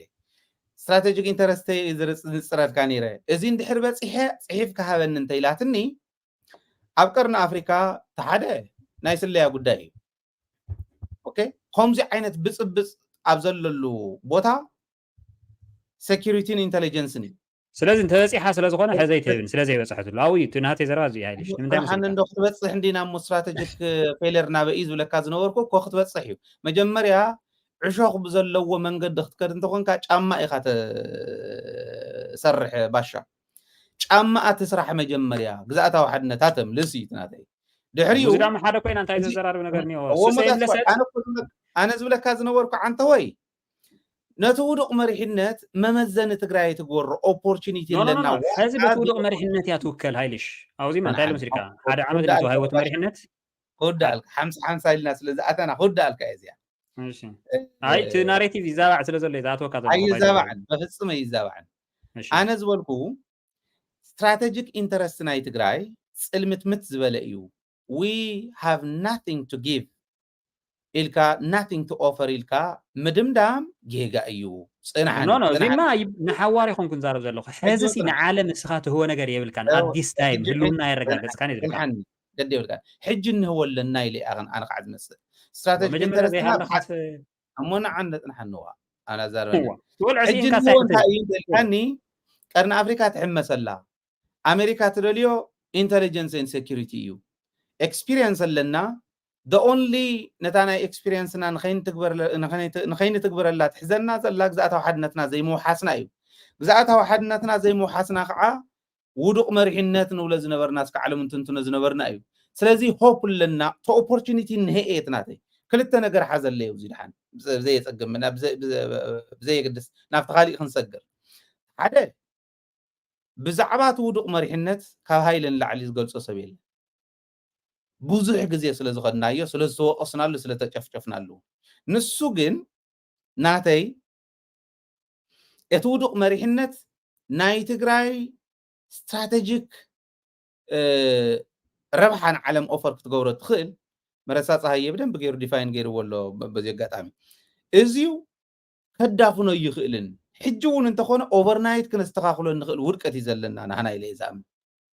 ንምንታይ ውዕል ፕሪቶርያ ንምፍፃም ቅንዕና ናይቱ ግዝያዊ መሪሕነት ጥራሕ እዩ ዘድሊ ካብ ስልጣን ህረፍ ምውፃእ ናይቲ ግዝያዊ መሪሕነት ጥራሕ እዩ ዘድሊ ካብ ስልጣን ህረፍ ወፂኡ ንሳ ክትግብር ይኽብል ከሎ ኣብ ድሕሪኡ ዘሎ ምሁር በሎ ጠቕላላ ህዝቢ በሎ ሰላም ትግራይ ዝደሊ ውዕል ፕሪቶርያ ክፍፀመሉ ዝደሊ ኢንክሉዲንግ ሜን እዩ ኣነ ንስኻን እውን ንሱ ኢና ኮ ንብል ዘለና ብድሕሪኡ ዘሎ ተዳለወ ስለ ዝኾነ ሓንቲ ሙቭያ ተድሊ ካብታ ናይ ስልጣን ህረፍ ምውፃእ ስለዚ ሆፕ ኣለና ፕሮአክቲቭሊ ክንርኢ ከለና ግዝያዊ መሪሕነት ጥራሕ ይስርሓዮ እንተይኮነስ ንሕና እውን ክንሰርሖ ንኽእል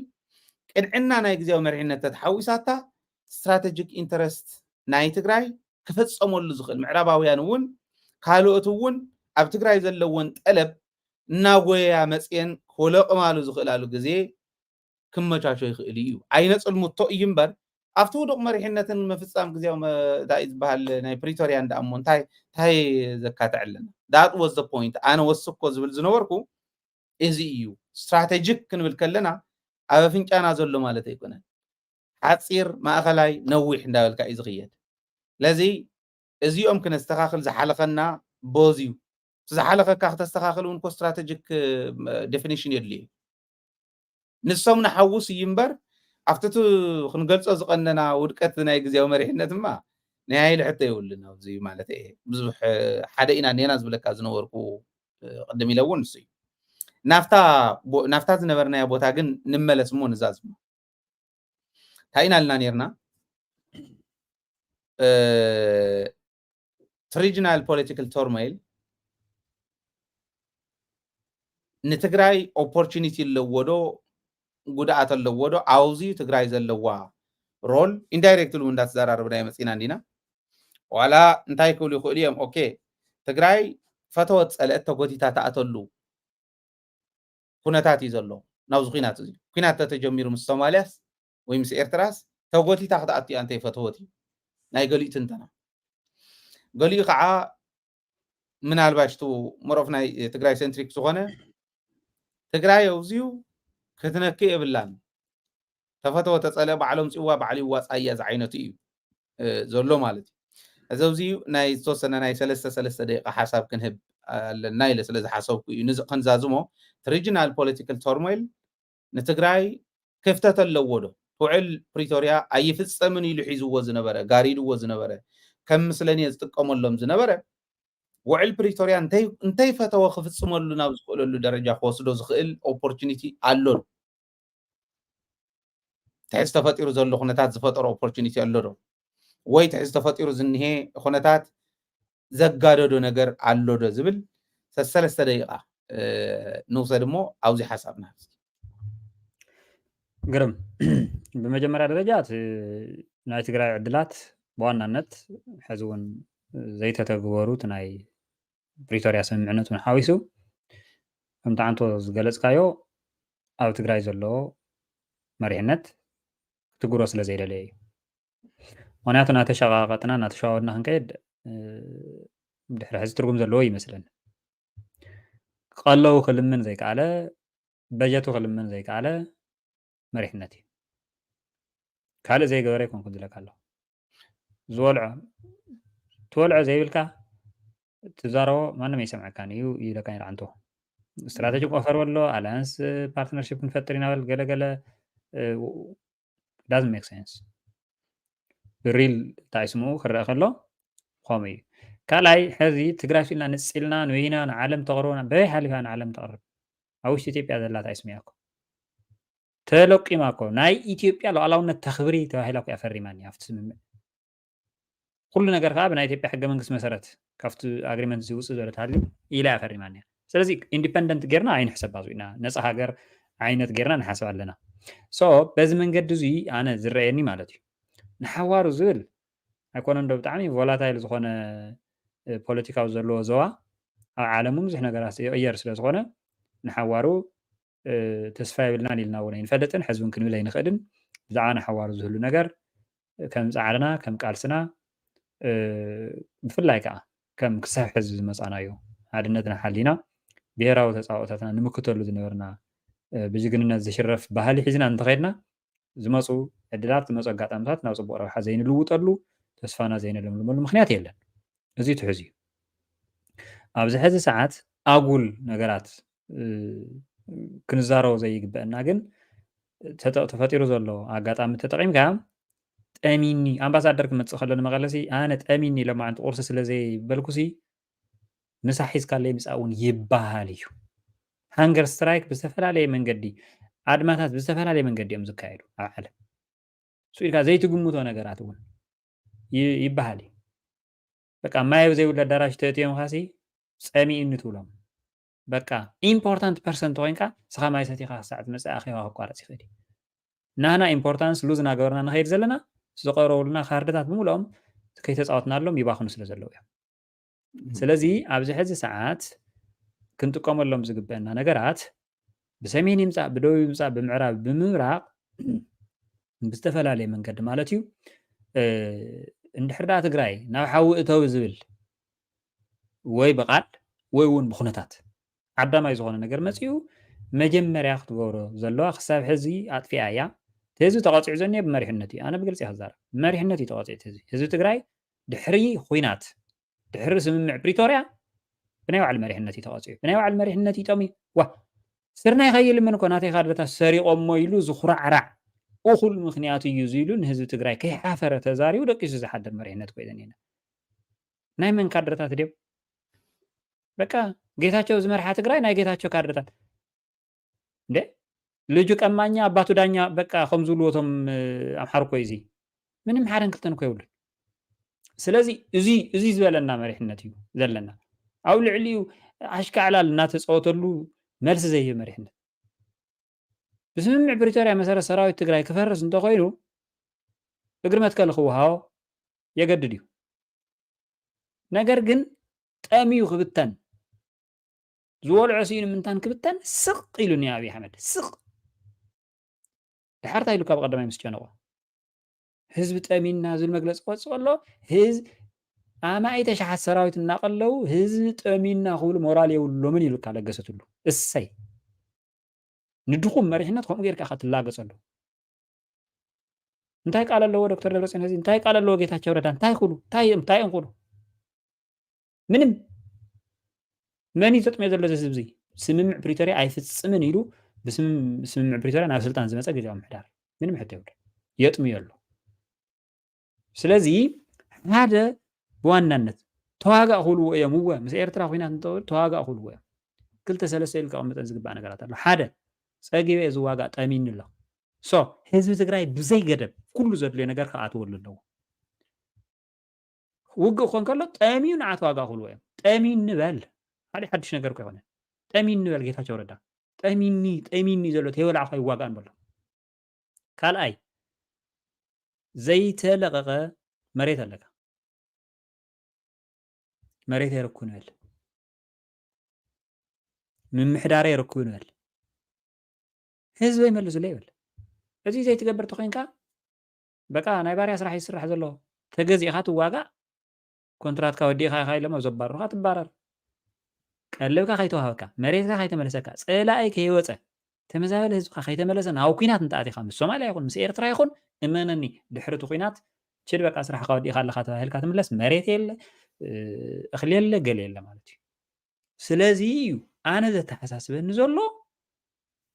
بليعو خحدر زي كاله حزبي زمرح مريحنت زولعولون مالتي من عالم بوليتيكا زولعو زي ولو مريحنت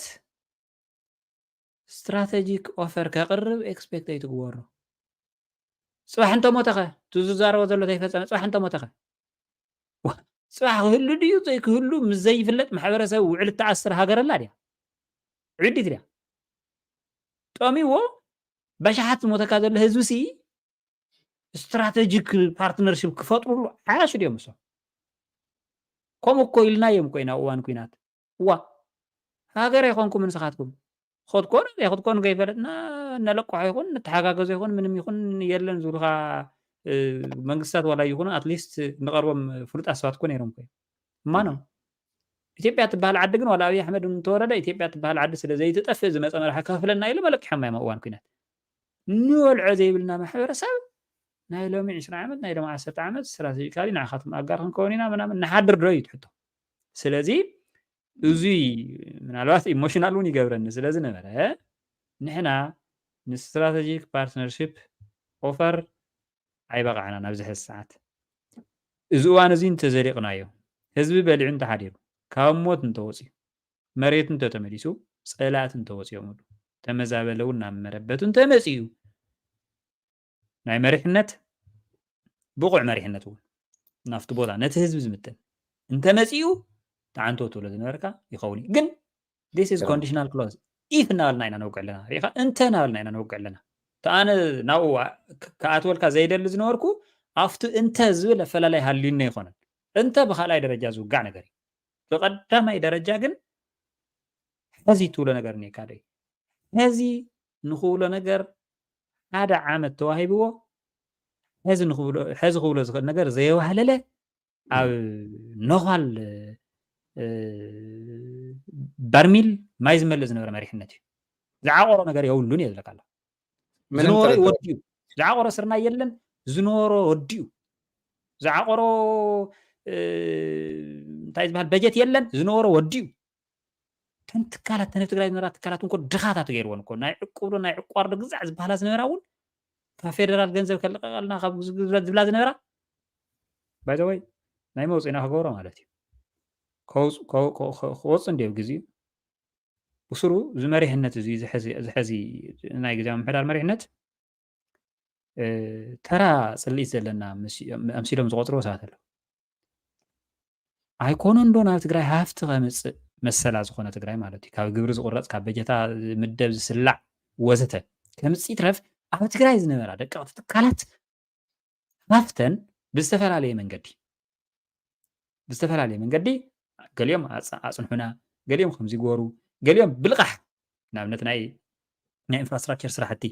ኢማጅን ሰብ ዝበልዐ ይብሉን ናይ መንገዲ ስራሕቲ ይስርሑ እዮም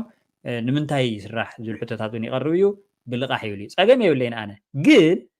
ንቐለው ዝኸውን ገንዘብ ጠምየ እየ ኢሉ ደፊሩ ከምፅእ ዘይከኣለ ሎሚ ሱር ይኹን ወይ ካልእ ኮንስትራክሽን ዝሰርሖ ዘሎ ብልቃሕ ዝሰርሖ ዘሎ ገንዘቡ ክህቦ እዩ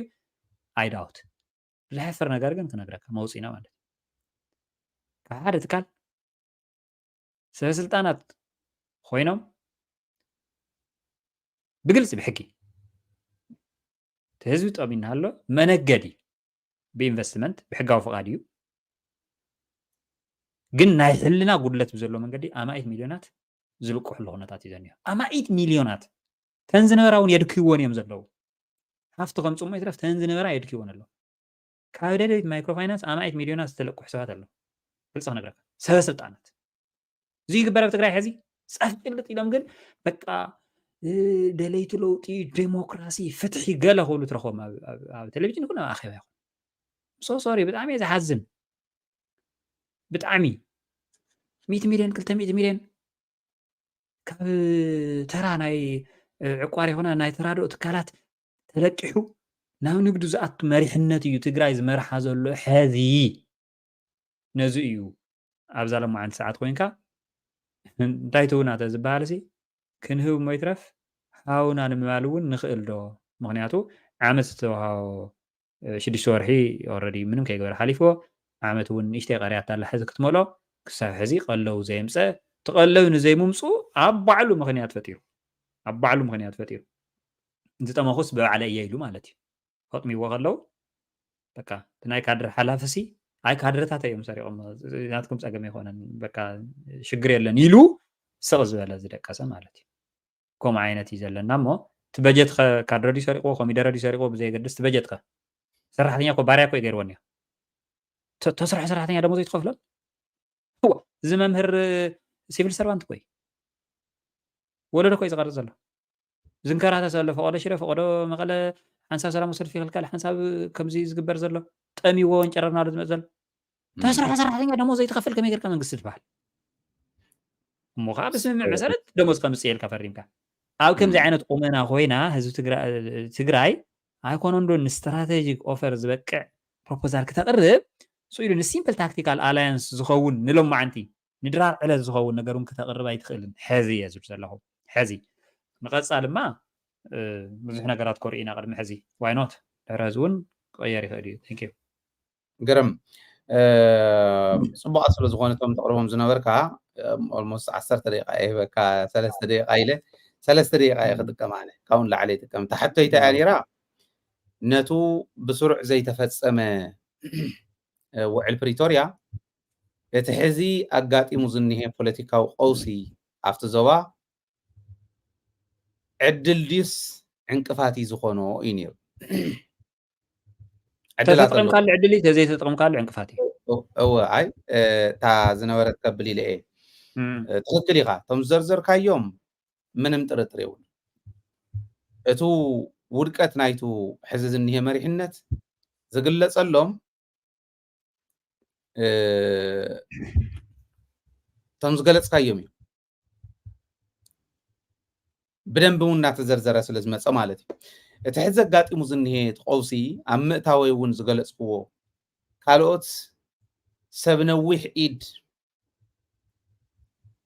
ኢደን ዝእተዋሉ በዓል ግብፂ እውን ኢደን ምእታው ጀሚረን ዝኒዋ ኣብ ናይ ሶማልያን ናይ ኢትዮጵያን ዝፍጠር ዘሎ ጎነፅ እዚዩ ዓብይ ቀውሲ እዩ ንኢትዮጵያ እውን ናብ ዓብይ ጭንቀት እትይዋ ከም ዘሎ መረዳእታታት ኣለውና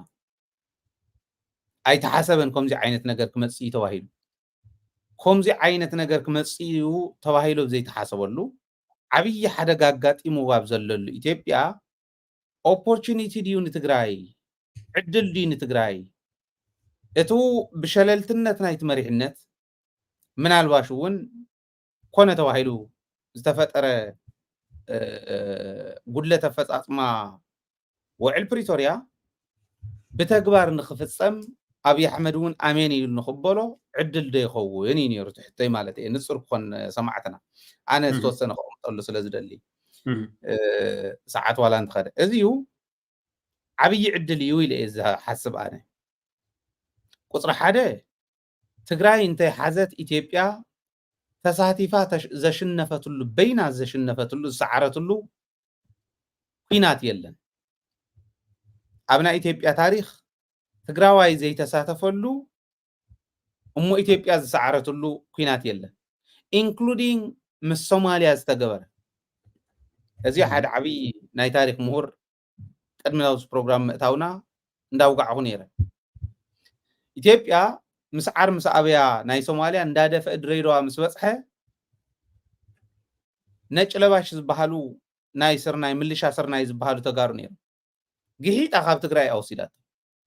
እዚ ስኢሉ ሓደ ሓደ ግዜ ንጉራ ዝዝረብ ክመስሎ ይኽእል ሰብ ታሪክ እዩ እዚኦም እያ ተሸኪማ ኸይዳ ኢትዮጵያውያን ኩሎም የተሳተፉን ኣይኮነን ዝብል ዘሎ እዚኦም ሒዛ ኸይዳ ትግራዋይ ኣብኡ ከም ዝፍለጥ ካሊእ ታሪክ ነጋር እውን ኣየድልዮም ኢትዮጵያ ዘይተሳተፈትሉ ክስዕር እየ ዘይትብለሉ ካሊእ ምክንያት ከዓ ኢትዮጵያ ትግራይ ዘይተሳተፈትሉ ይስዕር እንትብለሉ ኢትዮጵያ ካሊእ ምክንያት ናይ ኢትዮጵያ ሰራዊት ትግራይ ኣትዩ ተወዲ እዩ ከምቲ ንፈልጦ ማለት እዩ ኣብ ኣምሓራ ክልል እውን ዝነግረሉ ዝሰኣነ ሰራዊት እዩ በብኸባቢኡ ዝረግፍ ዘሎ እዩ ኣብ ኦሮምያ እውን ከምኡ መብዛሕትኡ ናይ ኢትዮጵያ ሰራዊት ሓድሽ ምልምል እዩ ለዚ ትግራይ እትጥለበሉ ካሊእ ኣጋጣሚ እውን እዚ እዩ ኢለ እየ ዝኣምን እቲ ታሪክ ከም ዘለዎ ኮይኑ እቲ ናይቲ ሰራዊት ቁመና እውን ከምኡ ኢትዮጵያ ዘለዋ ፍራስትሬሽን ሓዊስዎ ማለት እዩ ሳልሳይ ኤርትራ እንድሕር ትሕወስ ኮይና ከም እትሕወስ ከዓ ርግፅ እዩ ኤርትራ ንምምላስ ካብ ትግራይ ወፃኢ ካሊእ መማረፂ ኣለኒ ኢሉ ይሓስብ ንሱዳን እውን ከምኡ ብርግፅ ሱዳንን ትግራይን ኤርትራን ትግራይን ክገጥማ እንዳበልኮ ኣይኮነን ሓሳብ ግን ናይቱ ፌደራል መንግስቲ ክኸውን ዝኽእል እንተነኣሰ ምስ ትግራይ እንተተባኢሰ ዝገደደ ነገር ክመፀኒ እዩ ዝብለሉ እዩ ዝኸውን እዚኦም ኩሎም ክንጥርንፎም ከለና ምስ ኢትዮጵያ ዘለዋ ሕጂ ዘሎ ወታደራዊ ፖቴንሻል ትግራይ እንተይፈተወት ናይ ትግራይ ሕቶ ኣሚን ኢትዮጵያ እንተይፈተወት ናይ ትግራይ ሕቶ እትቕበለሉ ደረጃ ኢና ዘለና ኢለ ይኣምን ኣብዛ እዋን እዚኣ ኣብ ቀርኒ ኣፍሪካ ዘጋጥም ዘሎ ምናልባሽ እውን ነዋሕቲ ኢድ ክገጥማሉ ዝኽእላሉ ናይ ፕሮክሲ ዎር ብሰፊሑ ኣብዚ ክንርስዖ ዘይብልና ናይ ሚሊተሪ ኢንዳስትሪ ዝበሃላ ኢደኒእትዋ እየን ንግዲ ስለ ዝኾነ ዕዳጋ ስለ ዝኾነ ኢስት ኣፍሪካ ከም ዘለዎ ከምቲ ሕዚ ዝኸዶ ዘሎ ቀውሲ ተፈጢሩ ማለት ዓብይ ዕዳጋ ንናይ ሚሊተሪ ኢንዳስትሪ ተፈጢሩሎ ማለት ዘን ብረት ዘምርታ ድሮን ዘምርታ እዚአን ዓብይ ዕዳጋ ተፈጢሩለን ኣሎ ማለት እዩ ንኣብነት ናይ ቱርክን ተቐሚጥና ቱርኪ ኣብ ዝሓለፈ ዓመት 2023 ካብ ናይ ድሮንን ካብ ናይ ብረታ ብረት እዚ ናይ ብረት ማለት እዚ ናይ ጠበንጃ ቡምባ ገለ ምሻጥ ናይ ወታደራዊ ዝኾነ ነገር ብምሻጥ ልዕሊ 5 ቢልዮን ዶላር ትርፍ ረኺበ ኢላ ትርፍ ረኺበ ብዝበለትሉ ሰሙን ዝገዛኣስ ናይ ኣፍሪካ ሃገራት እየን ናይ ምዕራብ ኣፍሪካ ሃገራት እየን ናይጄርያ ንምዕራባውያን ደግፋ ቦቲ ከዓ ማሊ ብርኪና ፋሶን ኒጀርን ብሓንሳብ ኮይነን ማሊን ናይጀርያን ገዚአን ኣለዋ ኢትዮጵያ እውን ከምኡ እያ ትገዝእ ነይራ ስለዚ እዚ እውን ዕድል ስለ ዘሎ ከጓሃህርዎ እዮም እዚኦም ኩሎም ኣብ ዝፍጠርሉ ንሕና እታ ዝነኣሰት ጠለብና ዓንተ ወይ እውን ተቐምጦ ዝነበርካ እታ ዝነኣሰት ጠለብና ግዛእታዊ ሓድነት ምምላስ እንድያ እዚኣ ብቐጥታ ክነምልስ ንኽእል ኢና ብድርድር بحقي بحيلي بزخون يكون من قد مالتي أي نصقون تحوي ندا تقوهار سلا زغيد تقرأي زي حازمون سلا زي وصو مالت سلازي it is an opportunity نعاي أقات أمي عدليو ناي تقرأي جنرالات أو إثيوبيا يكون أفتو قرن أفريقيا بتقلالا بميليتري استراتيجي زدلدلو سبات دليو انتزبهال كابناي تقرأي جنرالات نلعلي دلي خاخر كبي كال نزيهم لوز كغورو ميدل anything compromise قبر خلي كم تعنتو إنه لازم نبرنا ربح حصل زخونه نسومالي حيزو نكل الصوماليا وجيوا نيرترا حيزو تقرأي وقطقطوا ربح حصل زخونه قعا حجي تملسو إرترا تقرأي حيزو خالي حيزو نخوج أبز الدالو ولا جزئين زلنا ربح حصل زخونه opportunity ينعنا فتيرو لنا زلو تدقاس ناي بوليتيكا دقاس أب تقرأي زني اندحر تنقاقحو انتنا أسن هزب تقرأي كم تعنتو يتولى زنبركا دحر وعل بريتوريا بناي بعلو مراحتي توقعو هزب تقرأي اندحر لنا بناي بعلو مراحت زوق علو زنبرا جزي خبك انت خوينو زفترو زلو بعلوم زفترو زلو أقات أمتها تتقيمو هزب تقرأي كساقرو لزخل من قد زمشاش ولو حجي يتعدلي لإذا أمن حدث يخم زدل مالت من الواش نمززام نايكرنا أفريكا بوليتيكا بزحات صار وان زيا تنتينا نود يكونن مرفون أبناي بعلنا أبناي وشتنا يتقرأي قدائنا تقزي حليفنا يو مغنياتو تنتين كذا يودا سجم سلزلنا تسمعت ون سلزلنا دعوتنا وصل زتونا نايم نجرجن نتمنى لسنا خن موصينا زيو نايكرنا أفريكا قداي بفلاي كعا أب development زلو قداي سلزخنا ثم developments بأنا أنصار ندار أنا يمكن كدينا التاوتو ونكن هبينا زي من عقرمي نعدل قداي مبر أبنا هنا عد مزلو عد مريحهم زخود سبات الله نعدل قداي مبر أبنا هنا عد مزلو من الواشون بزوج سنة فلا لا يكلوا الناس غلفت ما أخلاقكم يتزلون الله لذي نحنا نلعلم نتوتات التاوت خنوهم نسم زلعلوهم ويسرحوهم وركتاتون دقاف تدقاقيف كان قرمت نمسجار تو أقاطي مزنه عدل كم عدل تتقيمنا تقرأي النساقر اللي زي خلو خلو وزو بالكزازم بتعامنا ويح جزينا إحنا دار داخل التنفرقان بزي زازمنا جن من الباش تمالي زلعلنا إياه حنت نتوني راباشا صباح خن من الأساس إلنا قالاتنا أنت نغدي لي حساباتون حيزم كمصو تكتاتلت مدبنا في الله بسوشيال ميديا كتاتلنا زلو حدا ناي مرص أدلاينت مستحزن ولا زلنا ثم عدلات كنطقم اندحر كوينا مرص ايدلدو سرع منغست يدلدو ناصنت تግራይ كرغاغص انت خوين سيلنا ناصنت يلنا دينا خنرغاغصو ثم انت وين ولم زنبرنا بتحزز ني عموت اكايدا ناي منغستي نايت غزياو نايتو ممحدار تعميتا زترفت تግራይ دينا ندلس استراتيجيكاوي ربح ازنصرت عداغا ازفليت نافت عداغا زحاز حيز زمص سب تطلب تግራይ ኢና ندلي እዝነዚኦም መረፃ ምግባር ድላይ ዲ ይኮነን ዝብል ሓደ ንሓስ ቀጠናዊ ኣስተዋፅኦና እውን ዝናይ ዞባዊ ኣስተዋፅኦ ንብሎ እንታይ ይኸውን ናይ ትግራይ መረፃ እንተ ጌርና መረፃ እንተ ዘይኬርና ዘለው ምሕንኮልቲ ዞም መፃወድያታት ኩሎም ነፂርና ንምፃእ እሞ ክንከራኸር ኢና ኣብዚ እቶም ስኢሎም ሓደ ሓደ ደርጓዕጓዕ ፅሕፍዎ ንግደፎ ነገር ግን ሓሳባትኩም ዲስፕሌይ ገበርና ንኸድ ስለ ዘለና ሓቢርና كنريو إنا أنتي يحيش زود كنا مخاخرينا متناي مرت أقول دايس واحد تنريا. أجرم من مزوس خنا جري ولا إن دكتور هيلا صبغي نوع ساعة سلسلة هنا بزي تزعل لنا جرميز والحسابي زلني يعني ليه؟ بقتين. لذي تناي مرت أقول داي حزنا من يحيش نسنت جيرنا ناوين خيد ست زي جيرنا ناوين خيد زول حزنا خلوت نتفات من وسيخنا أصبح من لسنا نلو ممكن مسانات صنيحكم تخطات مدبناون تلفزيون تكتاتلنا بددبي تلفزيون أملا قرن أفريقيا أخوانكم تكتاتلنا كمونا محبرة وميديا بددبي ريفيوز بناي ألوجين تكتاتلنا زلهم بتقلالا نمسجن حساباتنا ثم قدم لنا زل على يوم صوم تاريخهم نعو صباح تعامي انتراكتيف بزغنا من قدي نلازمينا ميدياتنا شانالاتنا نخفالتون الجامعاتكم كتواتسو بزي قاتامي ፃውዒተይ ከቕርብ ፈቲየ ባሻ ሰናይ ለይትን ዓኻ ሰናይ ለይትን ተኸታተልቲ መደብና እውን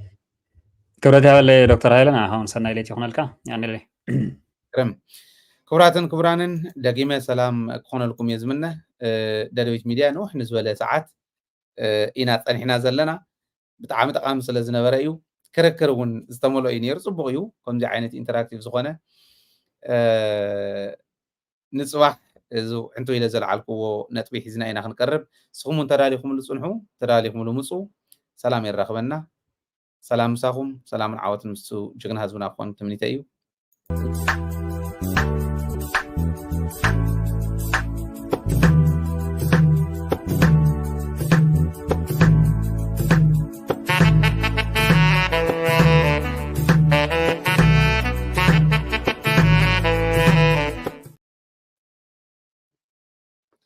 ክቡራትን ክቡራንን ደጊመ ተወሰነ መረዳእታ ዝገደፍናዮም